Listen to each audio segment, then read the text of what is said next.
Ireland's call ringing out proudly all across Warringstown Cricket Club. We're at the Lawn today in the NCU, Northern Cricket Union, and it's for a very special reason. Gathered today for the All-Ireland T20 Cup Finals for the men and women.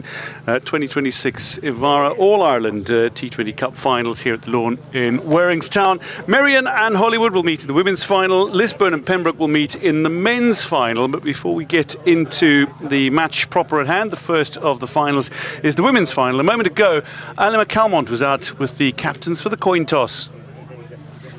Morning everyone, welcome along to the Lawn at Warringstown. It's been a big weekend here at Warringstown, 175th year anniversary, but a bigger day for these two teams here. The All-Ireland T20 women's final today. We're about to have the toss with the two captains, match referee Yule Graham, Madison Landsman of Holywood and Niamh McNulty from Merrion. Yule, you got the coin? You're the home team for today, so if you can toss the coin, and Niamh, you can call when the coin's in the air. Heads is the call, and it is a tail, so Holywood have won the toss. Madison, you want to come on in? So you've won the toss, you've decided to have a bat. Obviously an early morning start. Any thoughts on that? No, it's more exciting than anything else. I mean, we've been looking forward to it for a while. So, I mean, it's really good to have a win with the toss now, and hopefully we take some good positivity into our batting. Yes, obviously your batting line-up, you had a big score in the NCU final with yourself and Lara Maritz and one or two others pitching in. Looking to set a total for Merrion to chase here. Yeah, I think it's just it's a big strength of ours, and it's something that we've done well with this season. So hopefully we can do that again today. And obviously exciting, an All-Ireland final. You got over the line in the NCU final, now it's an All-Ireland final.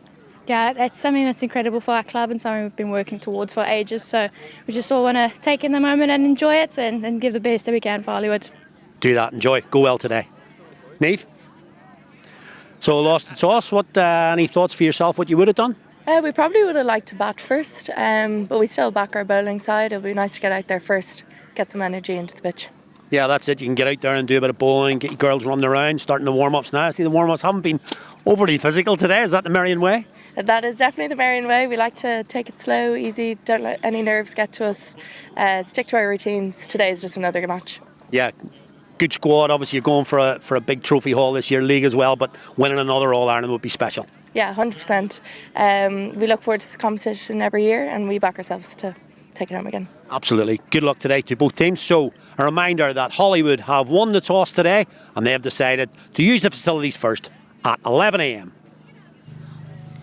News from Alima Calmont out in the middle then. Holywood have won the toss. They've elected to bat in the 2026 Ivara All-Ireland T20 Cup Women's Final. Merrion and Holywood meeting here at the Lawn at Warringstown Cricket Club. Delighted to be alongside a winner of this competition, the All-Ireland T20 Cup in Isabel Joyce, somebody who's set records alight all throughout her career, even went on to captain Ireland for the longest time. Isabel, delighted to be alongside you today. Just give us a sense of occasion and what this actually means for the players. It's a great way to close out a season, the trophy, the All-Ireland. It's the only one for the women.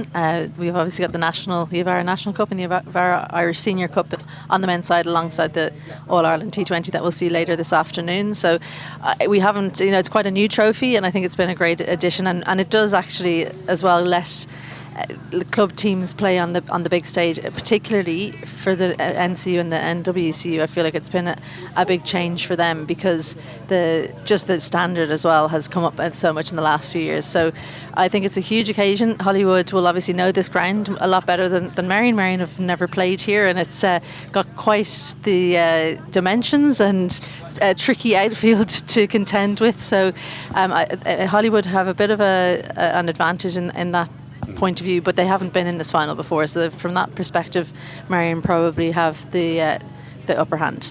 I wanted to ask you about that in terms of the actual ground. I'll get to in a moment, but in terms of the pedigree of Merrion, Merrion are looking for a fourth title in 6 editions. I mean, that's genuine pedigree. Leinster clubs have been particularly strong in the All-Ireland Women's T20 Cup finals. It's going to be an uphill task for Holywood. They know that. They've stated as much. But batting first, they feel that they're playing to their strength, being familiar with the ground. Good call at the toss? Yeah, I think so. Merrion win the toss quite often, actually. Neve is a good tosser, Neve McNulty. But I think for Balbriggan, their best chance is to put up a big total, which they can do. They've got Larmoritz in particular, as well as the captain, Madison Landsman, who can each score very, very big. So if those two can get in, and you know a few other players chip in, they can get 200 plus, and then Merrion will be under pressure because you know yourself. In finals, chasing, there's always pressure on. Certainly. So Holywood will bat first in this final. Many of the players actually turn out for Balbriggan. At least 4 of the players, Kerr Bond, Lara Moritz most notably, and Madison Landsman as well, who captains the side. There are a number of players that will be well familiar with Merrion in that regard. In fact, I think there was a meeting just this week between Merrion and Balbriggan, which was a significant victory for Merrion. Yeah. 137 runs. Yeah, they got Rebecca Stokeled, I think, Balbriggan. When she gets on, when she's done it actually in the All-Ireland T20 final, when it was down in Cork a few years ago, Stokel missed out on the trip for Ireland that was happening that week. So a few players were missing, but she was the one who missed out on actually going on the trip, and then she scored 100 in that game, as if she was kind of trying to say, I should be on that plane. So she's got experience scoring big there. I think Leah Paul does as well. That one was the final in Malahide, and then last year up in Stormont. So there's lots of experience in that way. But I do think the teams are getting closer together. Every year that passes, the teams that are in the final are closer together than maybe the first few years that this trophy was contested. Certainly the likes of Rebecca Stokel and Leah Paul, both very familiar internationals for Ireland, will be taking to the field to field first. Holywood coming out to bat, but they have got a genuine opening pair that can cause damage against the very best. Madison Landsman has been absolutely. She averages 106 in this competition in T20s, which is pretty significant. Playing in the NCU, and indeed the match against Breedy, which saw them qualify for this final. So somebody who can cause a lot of problems at the top of the order, the 22-year-old who plays for Netherlands internationally, but was South African born, playing under South African coach Steve Kruger, who coaches this Holywood side. So the final is virtually upon us, but the point there, I suppose, is that there are match winners in both these teams, but perhaps a few more in the Merrion side, given the experience and the international pedigree. Yeah, I think the thing that stands out for me with this Merrion team, maybe compared to Merrion teams of the past, is that there is a genuine role for everyone that's in the 11, and it was really hard to select the 11. There were lots of debates. There were plenty of players available for the final, as is always the case, but it was a really, really tough selection, which is great to see. You'll see lots of different bowlers, plenty of spinners. Seems to be the way for Merrion, like the opposite of Pembroke down the road, that they seem to just have non-stop seamers. And Eve McNulty is one of the main seamers.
So apologies for the break in transmission.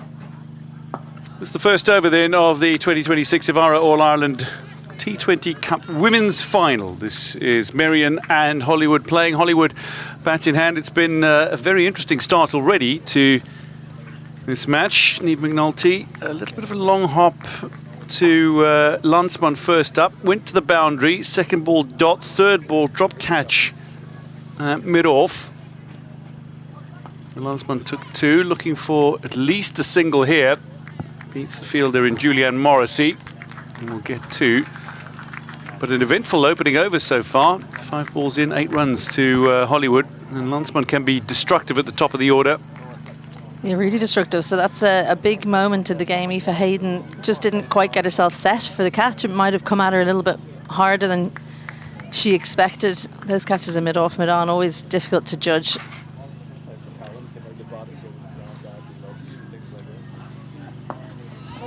Niamh McNulty just struggling to finish her action. 8 from the first, 8 for naught. So 3 scoring shots for Madison Landsman.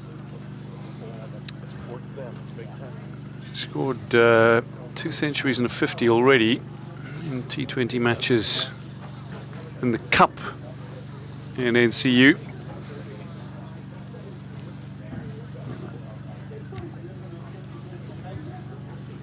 In terms of destructive opening batters, though, there's one that's coming on to open the bowling as well. Yes, Bella Armstrong will open from the wearing end, off spinner. This is not uncommon to see Bella Armstrong opening. Quality off spin bowler, leading wicket taker as well this season. And this has missed everything, I think. Gone past Boucher. There's a slope down here, and it's going to run with the slope. And that'll be 4 byes. Tricky for Ali Boucher behind the stumps. She just didn't move to the line of the ball. Really, really full delivery from Bella Armstrong. She'll be disappointed to see that go to the boundary. So a bit of an untidy start for Merrion.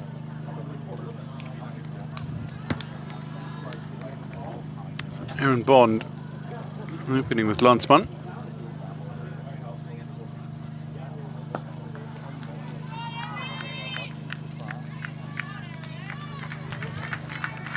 We'll take the single.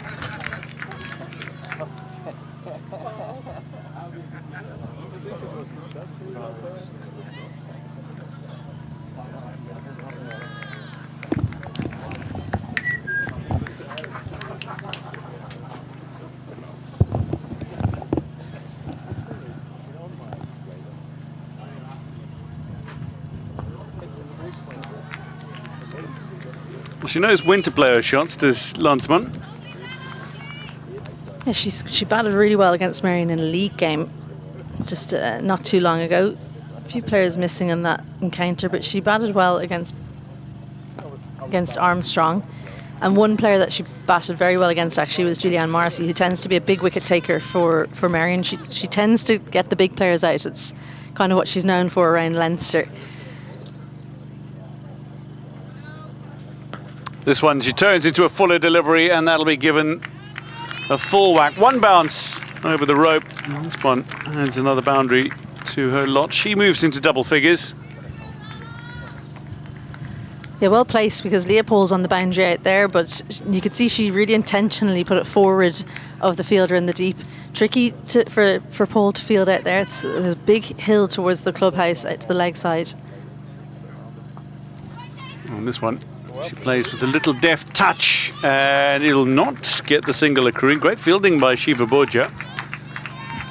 So 17 without loss after 2, Holywood.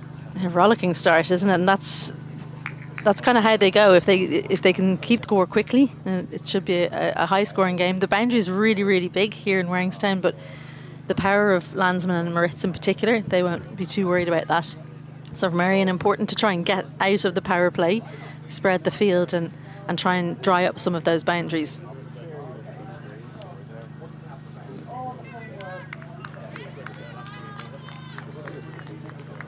So the 18-year-old all-rounder She'll bowl some right arm seam as well, Erin Bond. Keen to prove her prowess with bat in hand now. Faces up to McNulty. And that'll be wide. Just doesn't look like she's getting through her action, really, Niamh McNulty. I don't think there's much of a slope, so there's no real accounting for it. Maybe just tensing up as captain in a big match. She did captain the team last year in the All-Ireland final.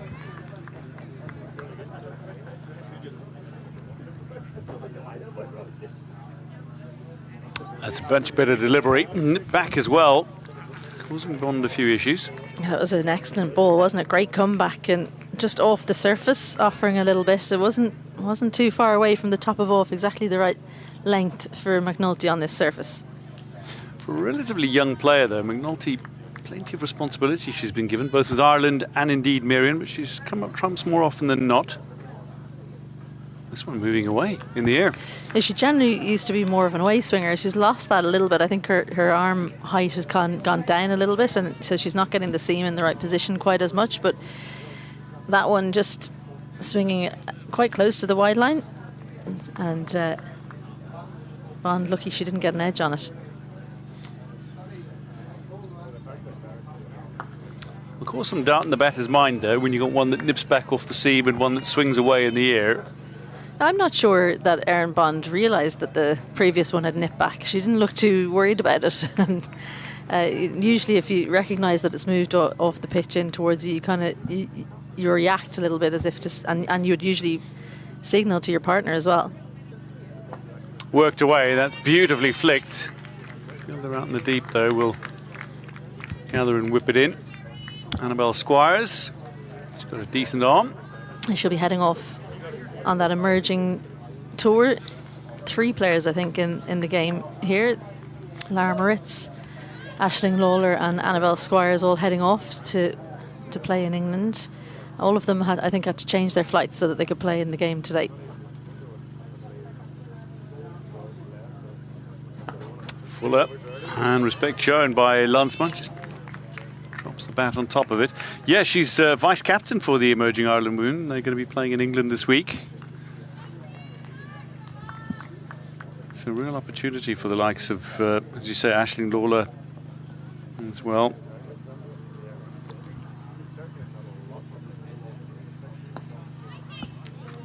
Very wristy. This one, though, straight to the fielder and Aisling Lawler. Right on cue. 3 overs done, 19 without loss. Much better over there from Niamh McNulty after a wide first ball. She brought it back nice and strong and bowling to her field. So after an eventful start, she's trying to quieten things down. Bella Armstrong will continue from the wearing end. There's the Holywood batting lineup to come. There is some batting to come. Lara Moritz, the former Ireland international, she's heading off in that emerging squad as well. We have a couple of Ireland internationals who'll stay in England after the emerging tour to play for the senior side, including Alice Tector, who captains the team. This is a really good ball. Doesn't turn much, but playing on the back foot to the spinner. That's better. Get on the front foot. And Niamh McNulty's very square there in extra cover. I think when you look at how Erin Bond's set up, she's going to play straight or she's going to play right at point. So for me, Niamh McNulty needs to just get closer to the stumps and cut off that angle. She's probably, I mean, even with the internationals in the team, she's herself and Bella Armstrong are probably the 2 best fielders in this Merrion lineup.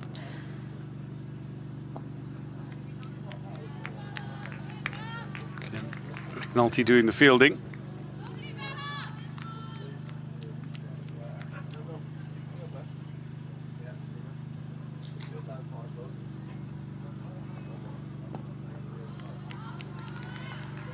Looking to attack now, Madison Landsman. She doesn't like to be kept quiet for too long. 12 from 14. She won't be happy with that. Yeah, she tends to score it quicker than a runner ball, almost exclusively. The last time she was here, though, she made 107 on this ground, so will bring some confidence and local knowledge.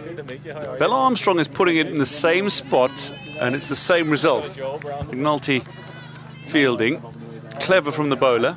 She's very, very good at reading batches, so she knows Landsman's very good down the ground. She's trying to get it under the bat.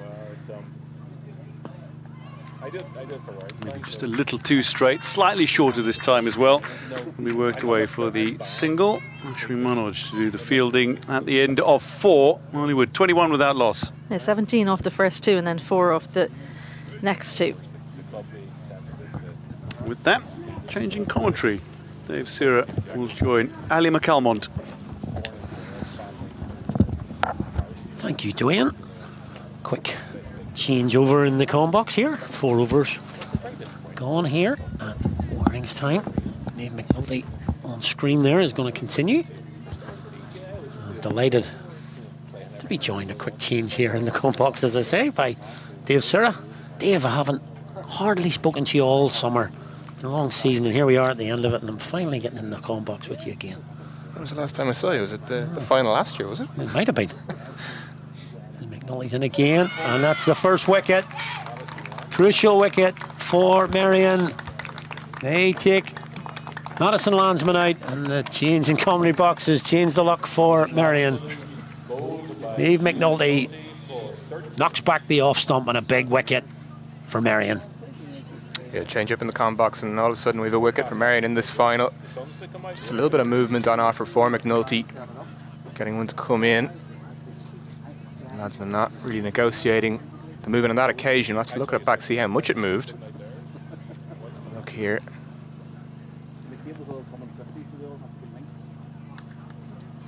The batter, but I think we mentioned, Isabel Joyce mentioned, the arm of McNulty getting quite low, facilitating that movement in. Batting a 3 for Holywood, Lara Marin. Yeah, just played around it a little bit for me. She's, as I think Isabel mentioned in the previous stint there, she's very good going down the ground as Landsman, and possibly played around that one a little bit rather than going straight back down the ground. Might have been her better option, because I think, I mean, the old adage is it was on target and trying to play across the line this early in an innings, and she's such a key wicket for Holywood. It's fairly well documented how many runs she scored for Holywood this year, so just trying to bed in there and, you know, keep the Holywood momentum going. They're 20. It's not a racing away score, but it's not too bad at this stage, and just to lose her wicket now towards the end of this power play will be disappointing. But Lara Marritt's out in the middle now. Lara Marritt's in the middle, facing Niamh McNulty, just warming into her spell. That's it, just warming into it indeed. She's got the breakthrough. That's a little bit short. Maritz is on to it, pulls it out into the deep. And it's well fielded right there from the sweeper. Able to jog around and get 2. One thing I've noticed, obviously, for the girls at this ground today, it is a big outfield, and it'll take a lot of covering here at Warringstown. Usually, you know, they sort of bring the boundary in maybe 5 yards or so, but no, none of that today. It's a full boundary today. Yeah, it's racing along. Quick outfield. That'll be a wide down leg side from McNulty. Yeah, it will be quick. It's been dry like the whole of Ireland this year. Just this last week or so, it's been dry pretty much for the whole summer. So it'll be you can see the wicket there. It's fairly straw coloured. You know, there's not much green in it. It'll play well for both this women's and the men's final later on. McNulty in again. That's a better line. Yeah, she's been a few wides to contend with from McNulty.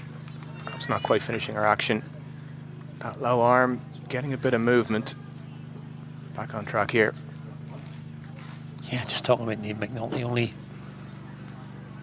young and yet taking on the captaincy of a fairly well set Merrion team with internationals. That one's wide, but not given as an actual wide. But Aaron Bond's reach out to try and get the hold of that one, but umpire happy enough with it. Yeah, so Niamh McNulty on screen there, you know, at such a young age taking on seasoned internationals for Merrion. It's a big feather in her cap.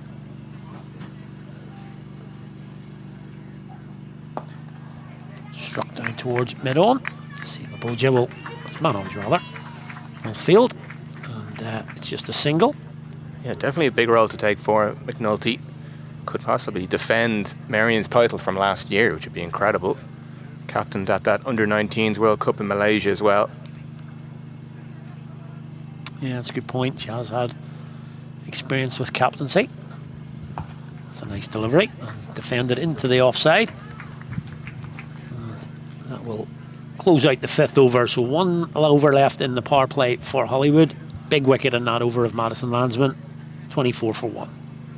Yeah, massive wicket of Landsman, which brought Maritz to the crease.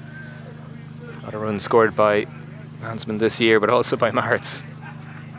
Strength of this Holywood side. Yeah, they're a good story. They are a good story, you know. Club just outside of Belfast, probably mostly known for the Adaires. Ross and Mark Adair both kicked off their careers at Holywood, but the men's team sort of played senior cricket for a while, but drifted down a little bit as Armstrong continues.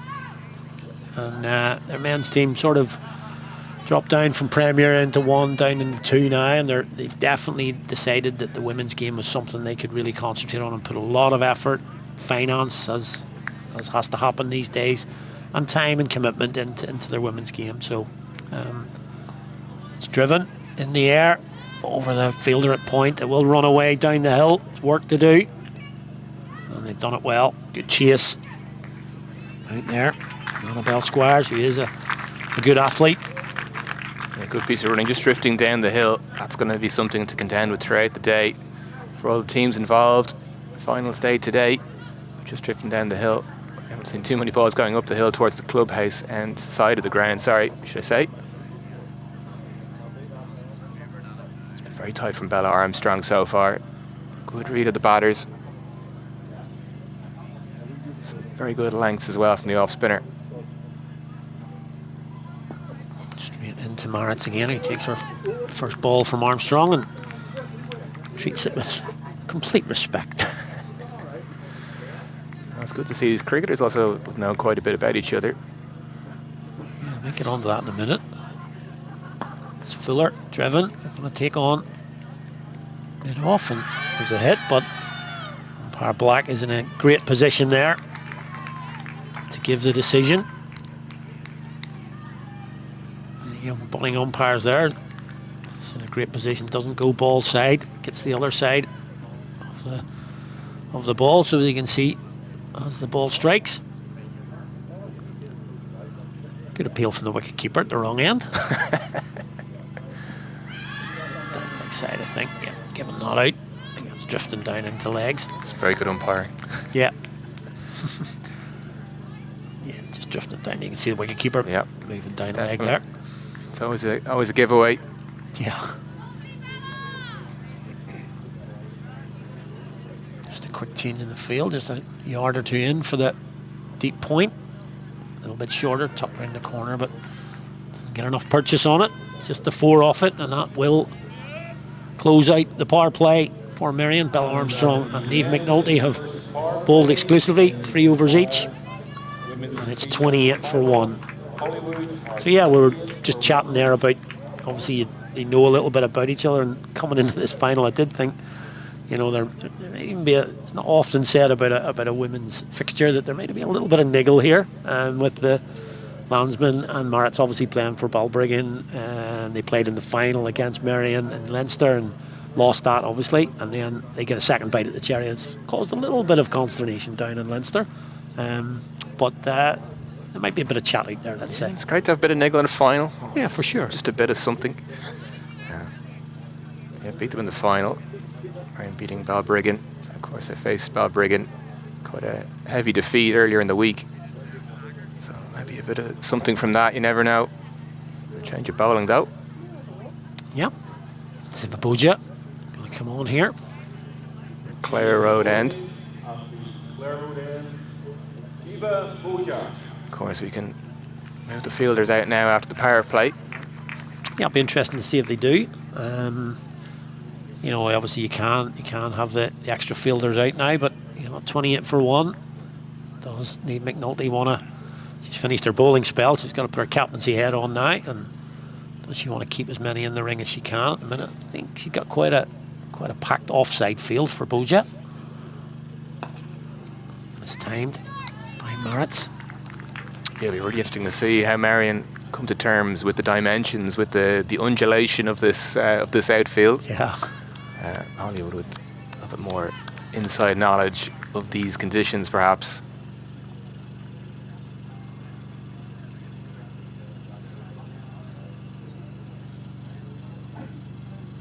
Good lines from Boja, but this time it's just dropped into the offside without any power, so they're happy to run through for the single.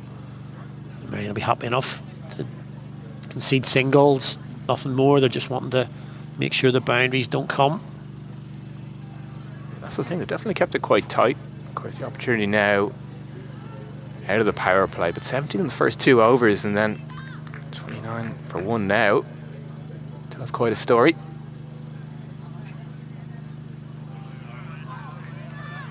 Just beating the bat there. Boja. Yeah, just got to stay with the shot there. Bond just trying to give herself a little bit of room here. Moving towards leg. Yeah, just stay with the shot. Punch that into the offside. Yeah, maybe a slight bit of movement from that length. Penalty bolt from this end as well. Just getting a few to seam in. Yeah, she's bowling a really good length here. Is Shiva Boja. It's just short of a good length. It's just getting above that off bail there. But Erin Bond struggling to pick the length here, and you can see there just getting underneath the ball. A little bit of bounce here at Warringstown, as you say. It'll be a good deck. Should carry through. There's that length again. Straight to point. This is good stuff from Boja. First over. Yeah, it's a fantastic start to her spell. The final as well. Big occasion. Just straight on it. Something for Bond to contend with. What's her plan going to be here? Yeah, just those dot balls starting to accumulate there. Obviously, as you say, in a final, those can almost count double in your mind. That's ball of the over. Very similar. But a misfield, and we'll get one. Just a one off that last ball then. 2 off the over. Very, very tidy from Shiva Boja to come on. She gets the low 5. Good stuff from her. But that's just a point there you've just made there about there are youngsters in both teams here. There are young players, but Merrion have been here before. They've seen what this day means, all the sort of paraphernalia that goes on. This is a new thing for Holywood. They've been to 3 NCU Cup finals in a row, lost the first 2 to Warringstown, but won this year. So there's progress there, but this is again a different, even the anthems and the interviews and things like that. So for young players, it will be a little different. Yeah, there's nothing quite like being in a final. You really just have to be there to get a full sense of it, to feel the pressure in the field, to keep your head in the game. Morrissey coming on to bowl. And that's going to be a wicket straight up. Erin Bond has chipped that straight back. Julianne Morrissey trying to work it to leg. And that'll be disappointing for Erin Bond. Bit of a nothing ball. Could have chucked that into the leg side, but gets a leading edge. Straight back to the bowler. And first ball, Julianne Morrissey strikes. Holywood 30 for 2. Yeah, just keeping it tight maybe. The benefactor of Boja's bowling at the other end. Morrissey maybe with a lot of time to think about that catch, and maybe Bond with a lot of time to think about that shot as the ball went back to the bowler. Her day is done with the bat now. Yeah, first ball. We just didn't get the pace of the delivery. Quite a slow delivery, and you can just see there, just turning the bat. Just turning the bat there and just getting a leading edge straight back to the bowler. And, as I say, second wicket down now for Holywood. See, a bit of work to do for Holywood here in this final. Known for their batting, would have wanted to get a big total on this board to challenge Merrion. That's what they're known for doing. There's a difference between being known for that and being able to do it in the final. We mentioned younger players in a final. Any players really, it's being in a final. You just got to do it. You got to learn how to do it, which quite a few of these Merrion players have already. It's definitely different. It is just a different day, the whole sort of makeup of the day and being in a final. And then your mindset when you're coming out to bat, you know, and even we talked about it last week about chasing, you know, CSNI in that final against Pembroke, chasing the runs on the board in the final are almost key. So Chrissy Soulspite is out there. And we can keep her for Holywood. Been a decent little addition to their squad this season. Nice little story behind her being at Holywood, working in the medical profession. And Alex Atkinson just happened to be walking past her one day and said, "Sport do you play?" And she said, "I play a bit of cricket." I said, "Well, why don't you come down to us?" And she ended up being at Holywood. She's been a good addition. I'll work this out here, Holywood, because John Morrissey's just chucking them up here and haven't really worked out how to work this around for ones, or indeed try and hit through the line. Yeah, definitely a bit of respect from Soulsby, which is exactly what you do after Bond being dismissed first delivery. Maybe just a bit of time to figure out a plan, but you don't want to spend too long. Yeah, we've got to work this out pretty quickly here. Just maybe take a little bit of time out of the game here, in between overs here, and have a chat with our more experienced partner at the other end.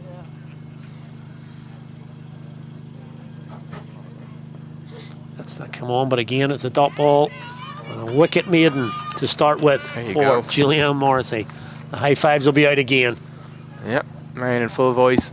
It'll definitely be a bit more chipper around the field. Yeah, very tight over there. Look at first ball. So we have a change. We welcome Dwayne back to the commentary box. So Shiva Boja continues from the Clare Road end. We've just seen a little bit of movement actually from maybe a length, back of a length slightly. Thank you, Dave.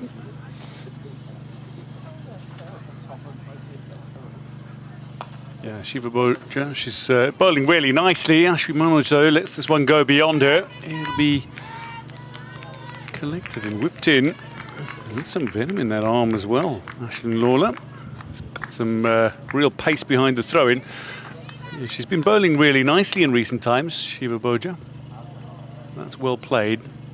Yeah, it's just the second misfield from Manoj from this end. We had one in the last ball of the Boja over. Previous over, should I say. And then Lawler with that venomous throw in. Maybe just backing up her bowler. Make a statement in a final. All these little moments. Big appeal. No. Ali Boucher, wicketkeeper, does the fielding herself. Just backed up as well by Bella Armstrong. Big throw from the keeper. Yeah, lovely delivery. Maybe just creeping down, but I'd love to see the Boja pitch map. Be extremely tight. I'd say you could fit it on an A4 maybe. Yeah, she A5. bowls seam up. She bowls really well seam up. In this one though, it's not quite short enough to pull, but she's turned it into a magnificent pull shot. Turned away brilliantly, Lara Moritz. That'll go to the boundary.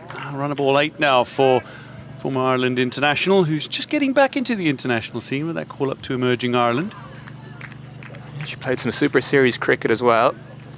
It's quite impressive in this year's competition. Had our 2 teams this year. I think that's our first boundary in quite a while as well. Yeah, part of that successful Typhoons team this campaign. There's Lara Moritz, 25-year-old South African born. This is hit hard. There's a little bit of a gap, and it's hit firmly enough to go between Leah Paul and Niamh McNulty, and all the way up the slope to the boundary for 4 again. She's into double figures.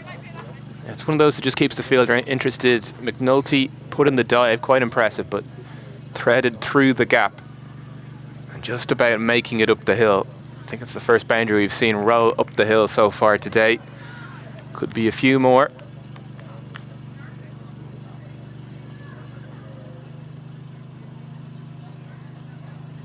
for the one that nips back, though. Very well played by Maritz. Very watchful. 10 off the over so far for Holywood. Shiva Boja's a better bowler than that. Everybody gets hit and everybody will get their moment as well. And name up in lights. How does she get out of this over? Very nicely. Back-to-back dot balls for Shiva Boja. End of 9. Holywood 40 for 2. Yeah, good piece of bowling there. I reckon Boja had gone a bit shorter with it when she started her spell. And then Maritz has counteracted that with some good movement back and across. Bond didn't quite move across when she was playing Boja. And then Boja's responded by moving a little bit fuller on that length. Just have to see how Maritz responds to that change as this contest goes on. Marcy continues after a wicket maiden in a final. Incredible start. It is. She's known for taking the big top order batters. It's a little tricky as well to face a bowler who doesn't have express pace. You need to put the pace on the ball. Bit of distance in these boundaries. Also the hill to contend with. So when you have to create that pace, it can be a bit difficult. Get those field placings just right. Bit of movement here as well. As Merrion changed their field. Yeah. Long off. She often sets very interesting fields, does Morrissey. 3 fielders out, all on the boundary leg side. Got Paul's just behind deep square leg. Got Lawler out at cow. This one though, Leah Paul should collect.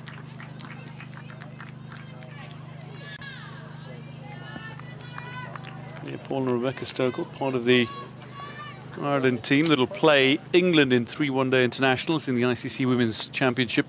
England in 3 one-day internationals in the ICC Women's Championship in just the week after next. And Leah Paul into the action, turned around by Salisbury. You got Stokel and Leah Paul up the hill. They've played all around the world for Ireland. But have they played in Warringstown? First time possibly for them. Getting used to these conditions. Down the ground. The fielder needed to be good. That ball was travelling with some pace. There's a little slope down there. You just aid the batter as well when it's coming with pace. Not great for the fielder. But hit hard by Lara Moritz. Brings Salisbury back on strike for the final delivery. Morrissey's 2. She's got 1 for 4. That's the end of 10. Halfway point. Holywood 44 for 2. Yeah, definitely quite respectful. Got that batting card here. Lambton with 13 off 17, bowled by McNulty.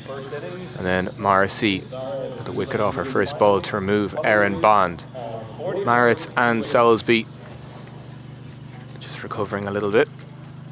Being very watchful of Morrissey. We mentioned some of these cricketers knowing quite a bit about each other. Maritz probably knows quite a bit about Morrissey, and just maybe the respect that should be shown to her here in this final. Going to see a change in bowling now for Merrion. Aisling Lauder making her way into the attack. So McNulty and Morrissey with the 2 wickets so far. McNulty bowling Landsman. Captain opening the bowling. And then Morrissey, wicket maiden, dismissing Erin Bond, caught and bowled.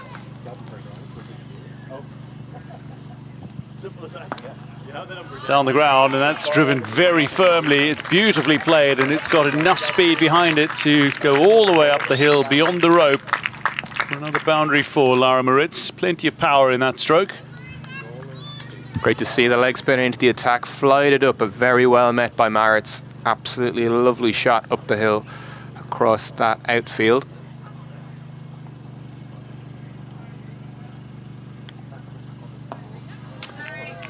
So Aisling Lawler leg spinner. She's got the googly, doesn't use it all too often. Somebody who can turn it.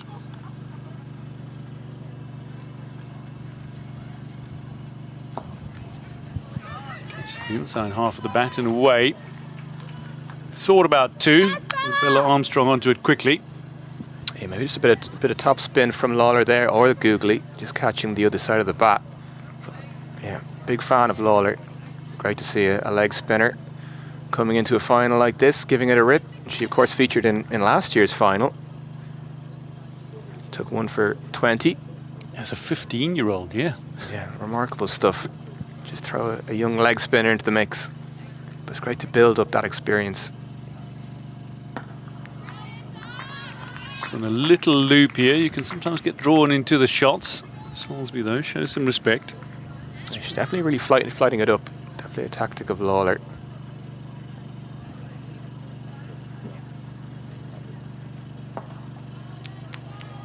Squeezed away. Leah Paul at point.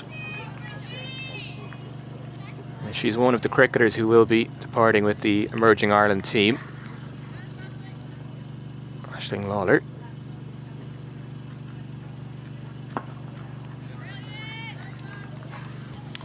It's a lovely delivery to end after conceding a 4 off her first. She only concedes one more in the over. 49 for 2 after 11. Yeah, flight up, just looking at that delivery there, inviting the batter. Got a big side up on that on the offside on the Clare Road end. When the batter plays that drive up the hill, of course, they were successful earlier on in the over, but just trying to invite that from the batter. Maybe see as well if they can get them to play that drive a little bit squarer.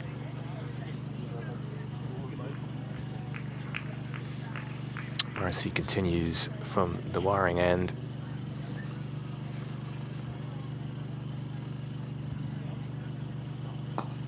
Use of the feet, chips it up. Oh, a hand on it. McNulty will tidy up, though. So an element of fortune for Holywood. That brings up the 50, though, in the 12th over. It's Rebecca Stokel. If you're going to try to go over any player, Stokel is not the player usually. Tall enough to get the hand up. She did very well. Almost another wicket for Morrissey. It's good use of the feet, actually.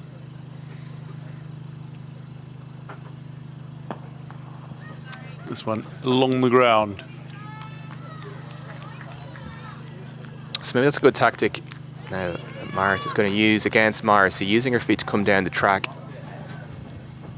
Morrissey's unlikely to rip it past the bat, so if you can cover that line as well as you can, it's always a good option.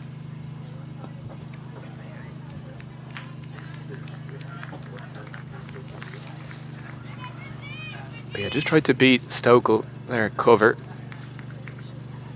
It's always a good idea to have your fielders, depending on size and height, in the right places.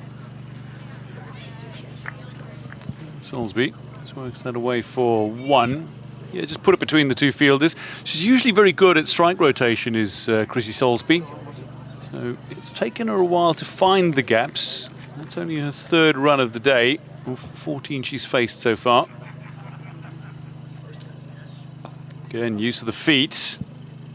Good quick single. Yeah, it's good to see. Yep. We mentioned that rotation from Salisbury, just the previous deliveries. That would be the plan, you'd suspect, with a batter of Marit's experience. Scored quite a few runs this year. Yeah, for both clubs, Holywood and Balbriggan. End of 12, 54 for 2, Holywood. And with that, a change in commentary. Ali McCalmont has a special guest for you.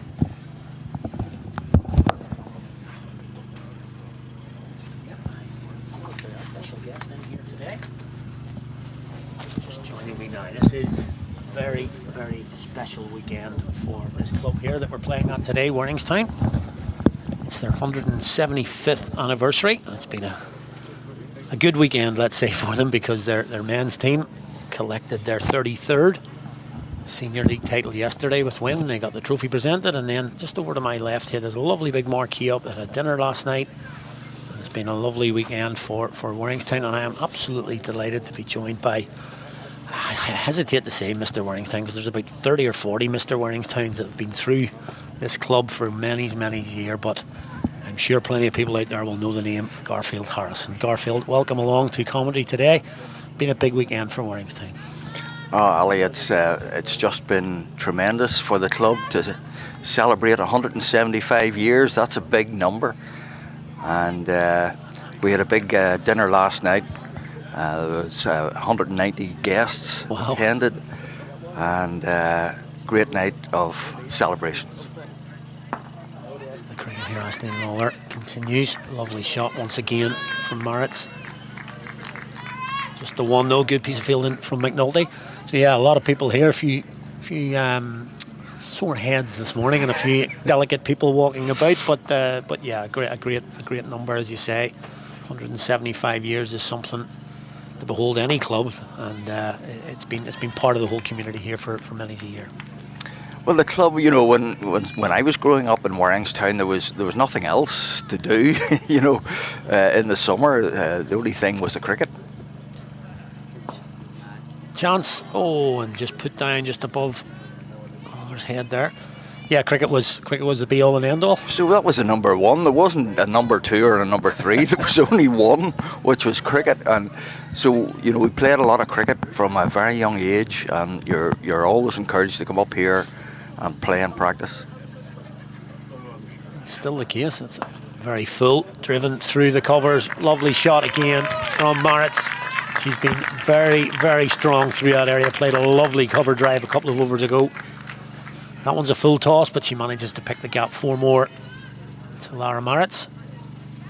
There you can see, good footwork, and picks the gap. And yeah, another league title in the bag as well, which added to the celebrations last night, I'm sure. Well, as you say, Ali, you know, that's now 33. That's now 33 senior league titles. To go along with that, we've got 27 senior cup titles, 6 All-Ireland titles, which I think that's the most. That's a big one, yeah, of anyone else. And we've done the NCU double, which is the league and the cup. We've done that 10 times. Yeah.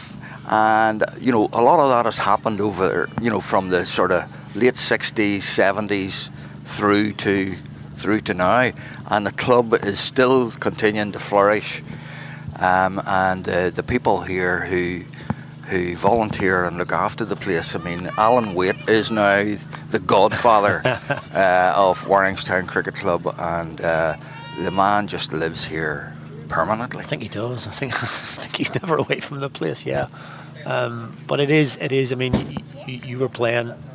Julian Morrissey's going to continue bowl out her quota. That's his down, but just to pull out of that and just takes the single. Shot at the stumps, could be overthrows here, and there will be, even though Chrissy Soulsby ran through on her single, so they do get an extra. But it isn't just you played in a team that was dominant in your era. Obviously, lots of your brethren were playing in that team as well, but it is about, I mean, I've heard it a lot in your correspondence from the club over the last sort of 48 hours as well. It is a family club. It's very much a family club, and you know, fathers, and then they bring their sons and their daughters now. So it's that family link, and you know, our family, the Harrison family, really started all, I think, back in the 50s. Short ball again, that'll be cut out to Bolger, who will field, no run. Yeah, so there's 6 Harrison brothers who all ended up playing in the same senior first team. You know, and there's Dennison's as well. Yeah, that's a good shot. You know, Chrissy Soulsby there, that'll be round. Can they get back for 2? No, it was Leopold's quick, and it's a good arm. And that's continued on now with Toppings, you know, because we have, you know, Morgan Topping and Sam Topping, whose father, Linus Topping, was a very, very good cricketer for Donaghcloney back in the day. So it's very much a family club. And again, that's powerfully pulled into the leg side by Maritz. You can hear the crack off the bat. Lovely shot from Lara Maritz. And if you want to just look at that replay again and just look at her balance when she actually makes contact with the ball. Plenty of movement beforehand, but when she makes contact, good solid base. And puts that away for 4. Lovely shot from Maritz. She moves on to 32.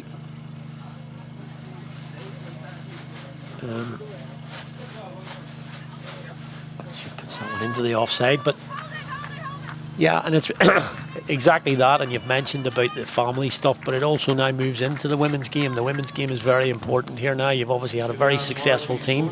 Sophie Hines, for example, has been captain of the team. She rang the bell earlier today, so she's come into the team and captained. And but you've also got your own Abby is in the team now. She's progressing through the ranks.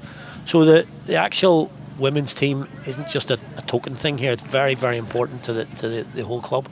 Absolutely, and this was all started about 12 years ago by Judith Latimer, and Judith was assigned to start a Warringstown women's team, and it was difficult to start with, but we're to tell you, they've done a fantastic job. And as you said, the last 2 seasons we've done the double. We won the league and the cup. And a very, very strong side, especially last year. Yep, if you remember, they played in this final last year. That's a good shot this time from Salisbury. It's a long handle out and it'll run away down the hill and another boundary. I'm just picking up boundaries now. Holywood. Salisbury joining in with the fun that Maritz has been doing so far. Just picks that one up and gets enough elevation on it. Good contact again. And that'll run away down that hill. You'll have seen the ball disappearing down there, Garfield. No catching it down that hill. Yeah. It's full again and driven nicely, but can't beat the offside. So yeah, won the double last year. Played in this game against Merrion last year in the final. Actually acquitted themselves quite well. Last year, probably the closest that an NCU team has come to winning.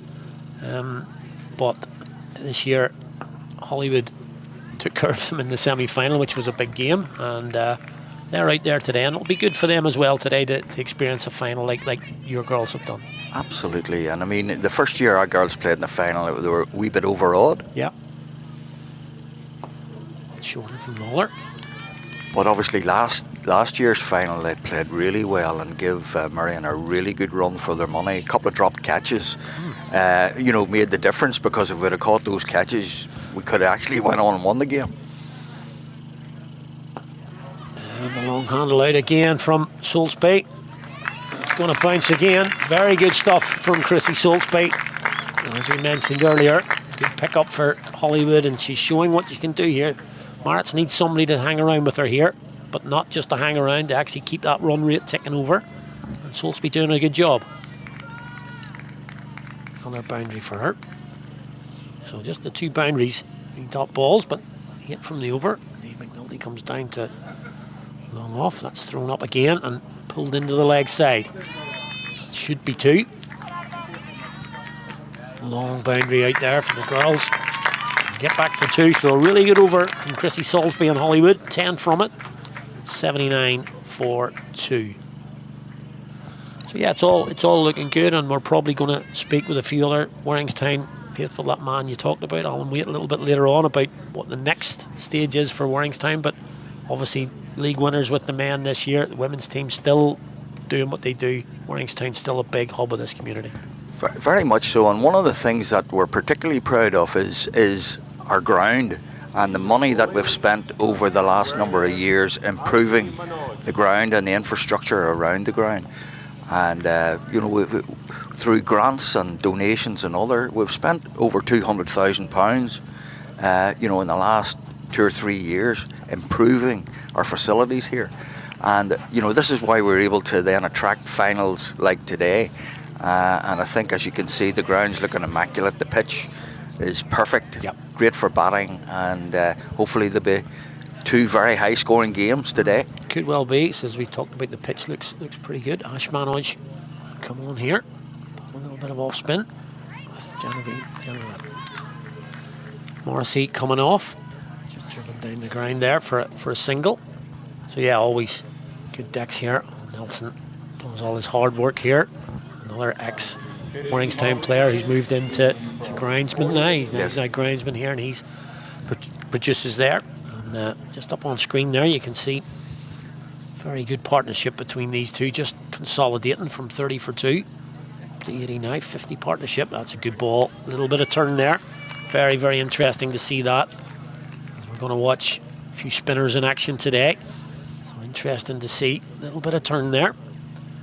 Would it be wrong to say that Warringstown, you'd know this pretty well, that Warringstown's been renowned for a little bit of turn over the years?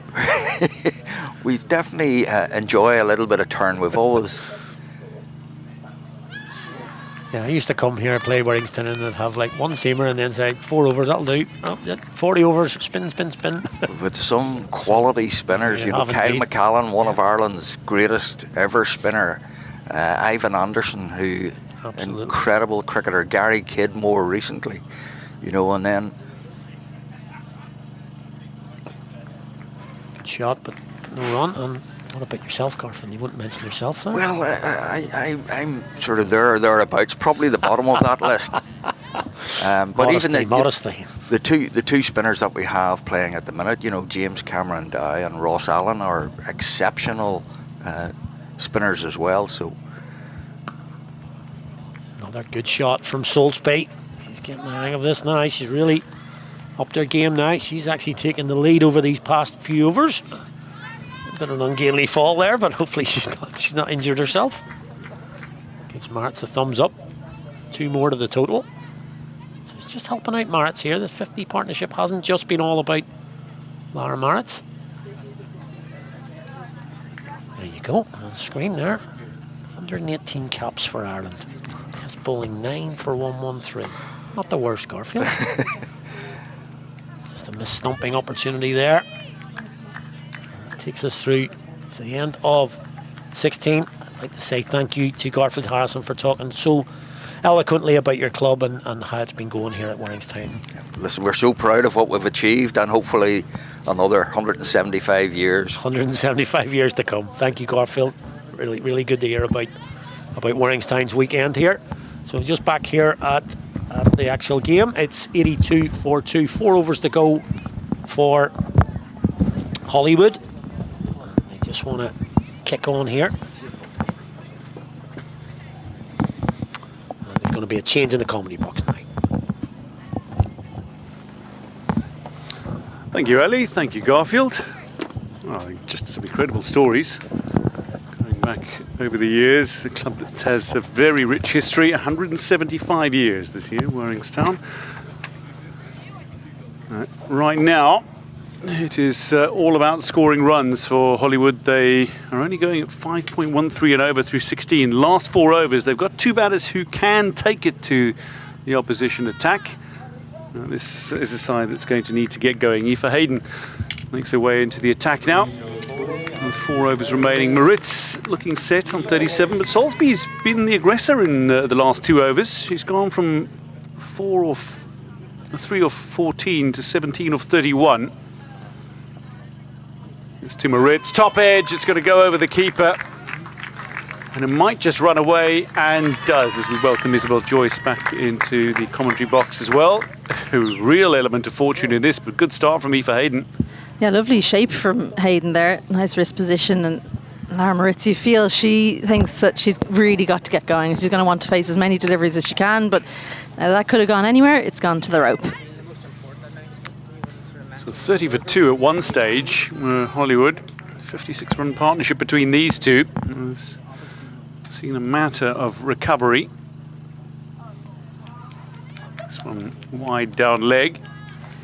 She's probably the quickest bowler, Aoife Hayden, in this lineup, but you can see just she's angling in and her delivery stride too far back, and with the extra effort she's falling away, so that will result in wides for her. She needs to straighten up and try and get everything going towards the batter.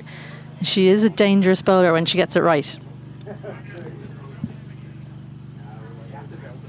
3 runs there if you can get something on it, and that's precisely what Maritz does. She's edging ever closer to 50 now. She goes to 45 with that boundary 4. Just the over that they need, I think, to get going, Holywood. Again, just a loose delivery from Aoife Hayden. She knew as soon as she let it go that it wasn't what she had wanted to do.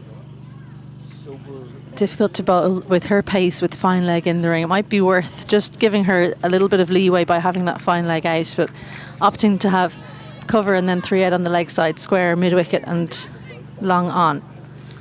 That ball almost going straight to the Director of Cricket at Holywood, Women's Cricket, William Belford, the man who created the women's team in 2018. Again, down leg, and that'll be wide. Well, the shape we saw on the first delivery, just not there for Aoife Hayden. You can see a good whip of the wrist at the end, but maybe just not coming across her body enough. There's a bit of a slope across the pitch towards the leg side from this end, so I think if she could straighten up and aim outside off, that's what worked for Niamh McNulty. This one a little straighter, a little better. Quick single, good running between the wickets between these two. And they've forced a few overthrows already in this game. Well, Lara Moritz is such a prize wicket in this lineup, so Niamh McNulty opting to throw the ball. She is very accurate, usually will hit the stumps from there, so it was a good risk to take. Shiva Boja managing to get around, maybe a little bit late to get in position for backing up, but I expect this is a good matchup for Merrion, because with Aoife Hayden's extra pace and Soulsby's preference for playing the pull shot, it could be a good matchup. There's some swing in that. That swung right back onto the stumps. Is this going to be given as leg byes? Yeah, I'm really surprised this isn't being given out, because that was the back leg right in front of leg stump. Maybe it just it wasn't quite doing enough, according to Ronnie Balfour.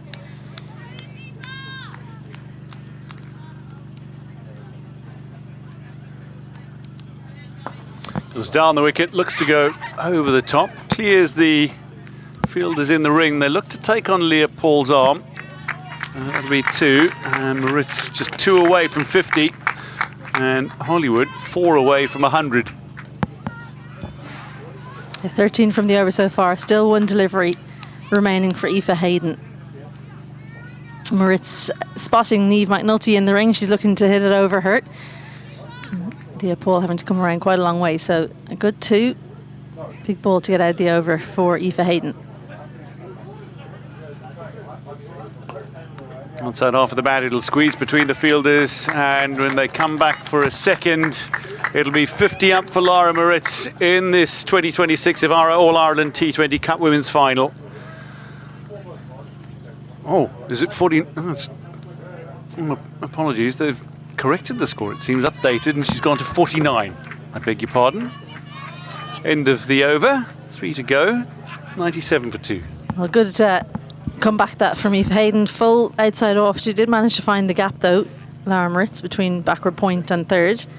Yeah, so they've sold you a dummy there, Dwayne. 49, so just 1 for her to get to half century. And we did speak about how important a couple of batters in the lineup are for Holywood.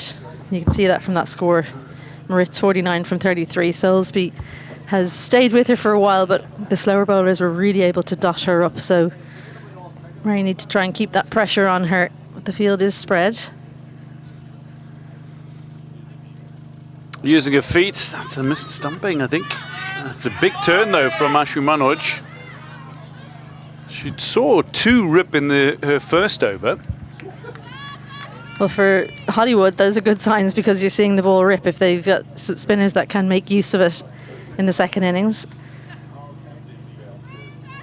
So doing too much, I think, tough on Ali Boucher there. It's turned so much, I think it's gone actually over the stumps.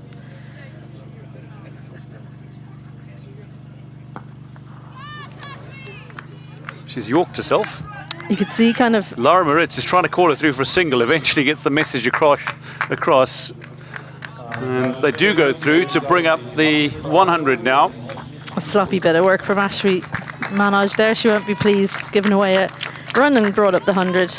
Clever thinking from Lara Moritz. I actually think if Manoj had thrown it, she could have run out Soulsby. I'm not quite sure why she didn't let the ball go.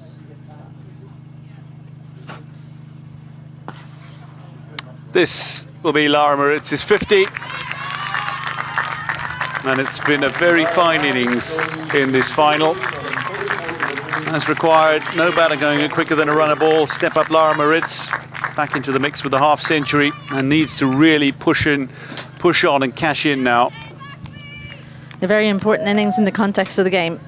50 from 34, 7 boundaries in there. She'll want to see if she can, if not quite double it, then add considerably. It's nicely played. Salisbury down on one knee. Just a single. Holywood, though, will be well familiar with Merrion's ability to attack bowling. Just the way Ali Boucher's moving just suggests she feels like she's missed that stumping. Good footwork, and that's a very nice shot. Inside, outside. Beautifully played for 4 from Salisbury, or from Moritz. She's played that a couple of times over extra. It's a real star shot for Lara Moritz. It's very difficult to play over extra cover. There's generally not a fielder out in the boundary there, so if you can make that into a strength, it's a very useful shot to have. Lara Moritz is showing her class and what she's added to her game in the last couple of seasons.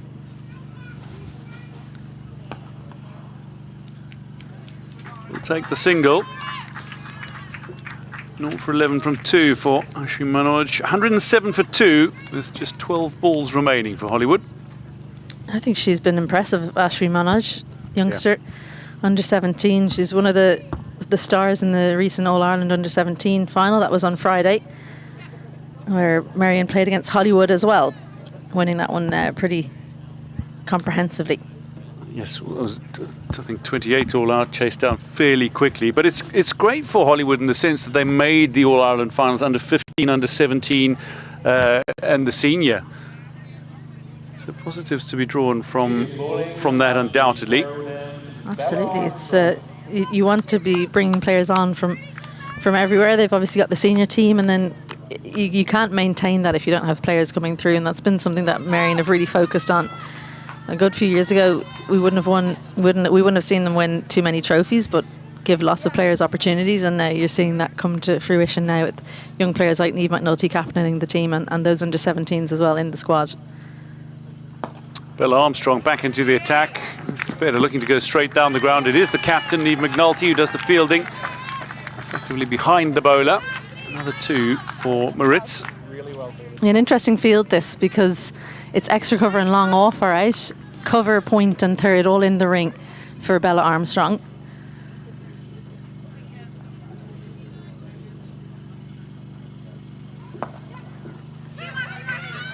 With that double, though. Oh, that's going to be out. Yeah, absolutely sold her there, didn't she, Lara Moritz? I think she knew that Salisbury is likely to be run out, but she was willing to sacrifice the number 4 batter to get herself back on strike.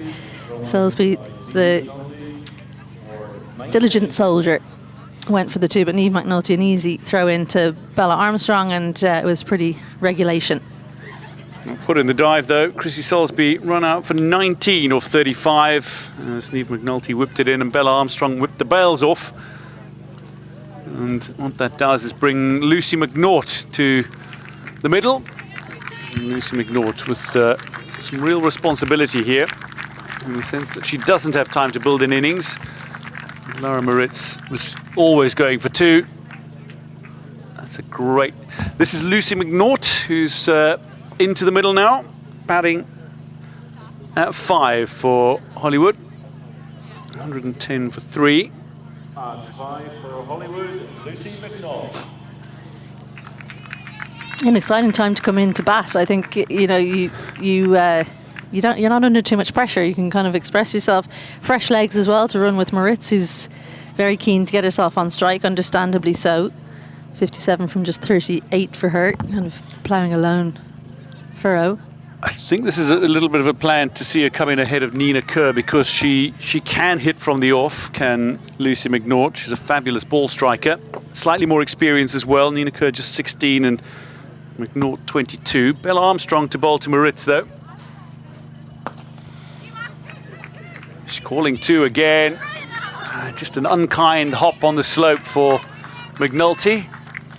Well, we were talking at the start about that slope and the outfield. It's so undulating, how much of a say that's going to have in the game with Merrion not having played here before. And it hasn't been too bad, but it's definitely looked difficult to pick the angles, and a couple of times you feel it's played on them.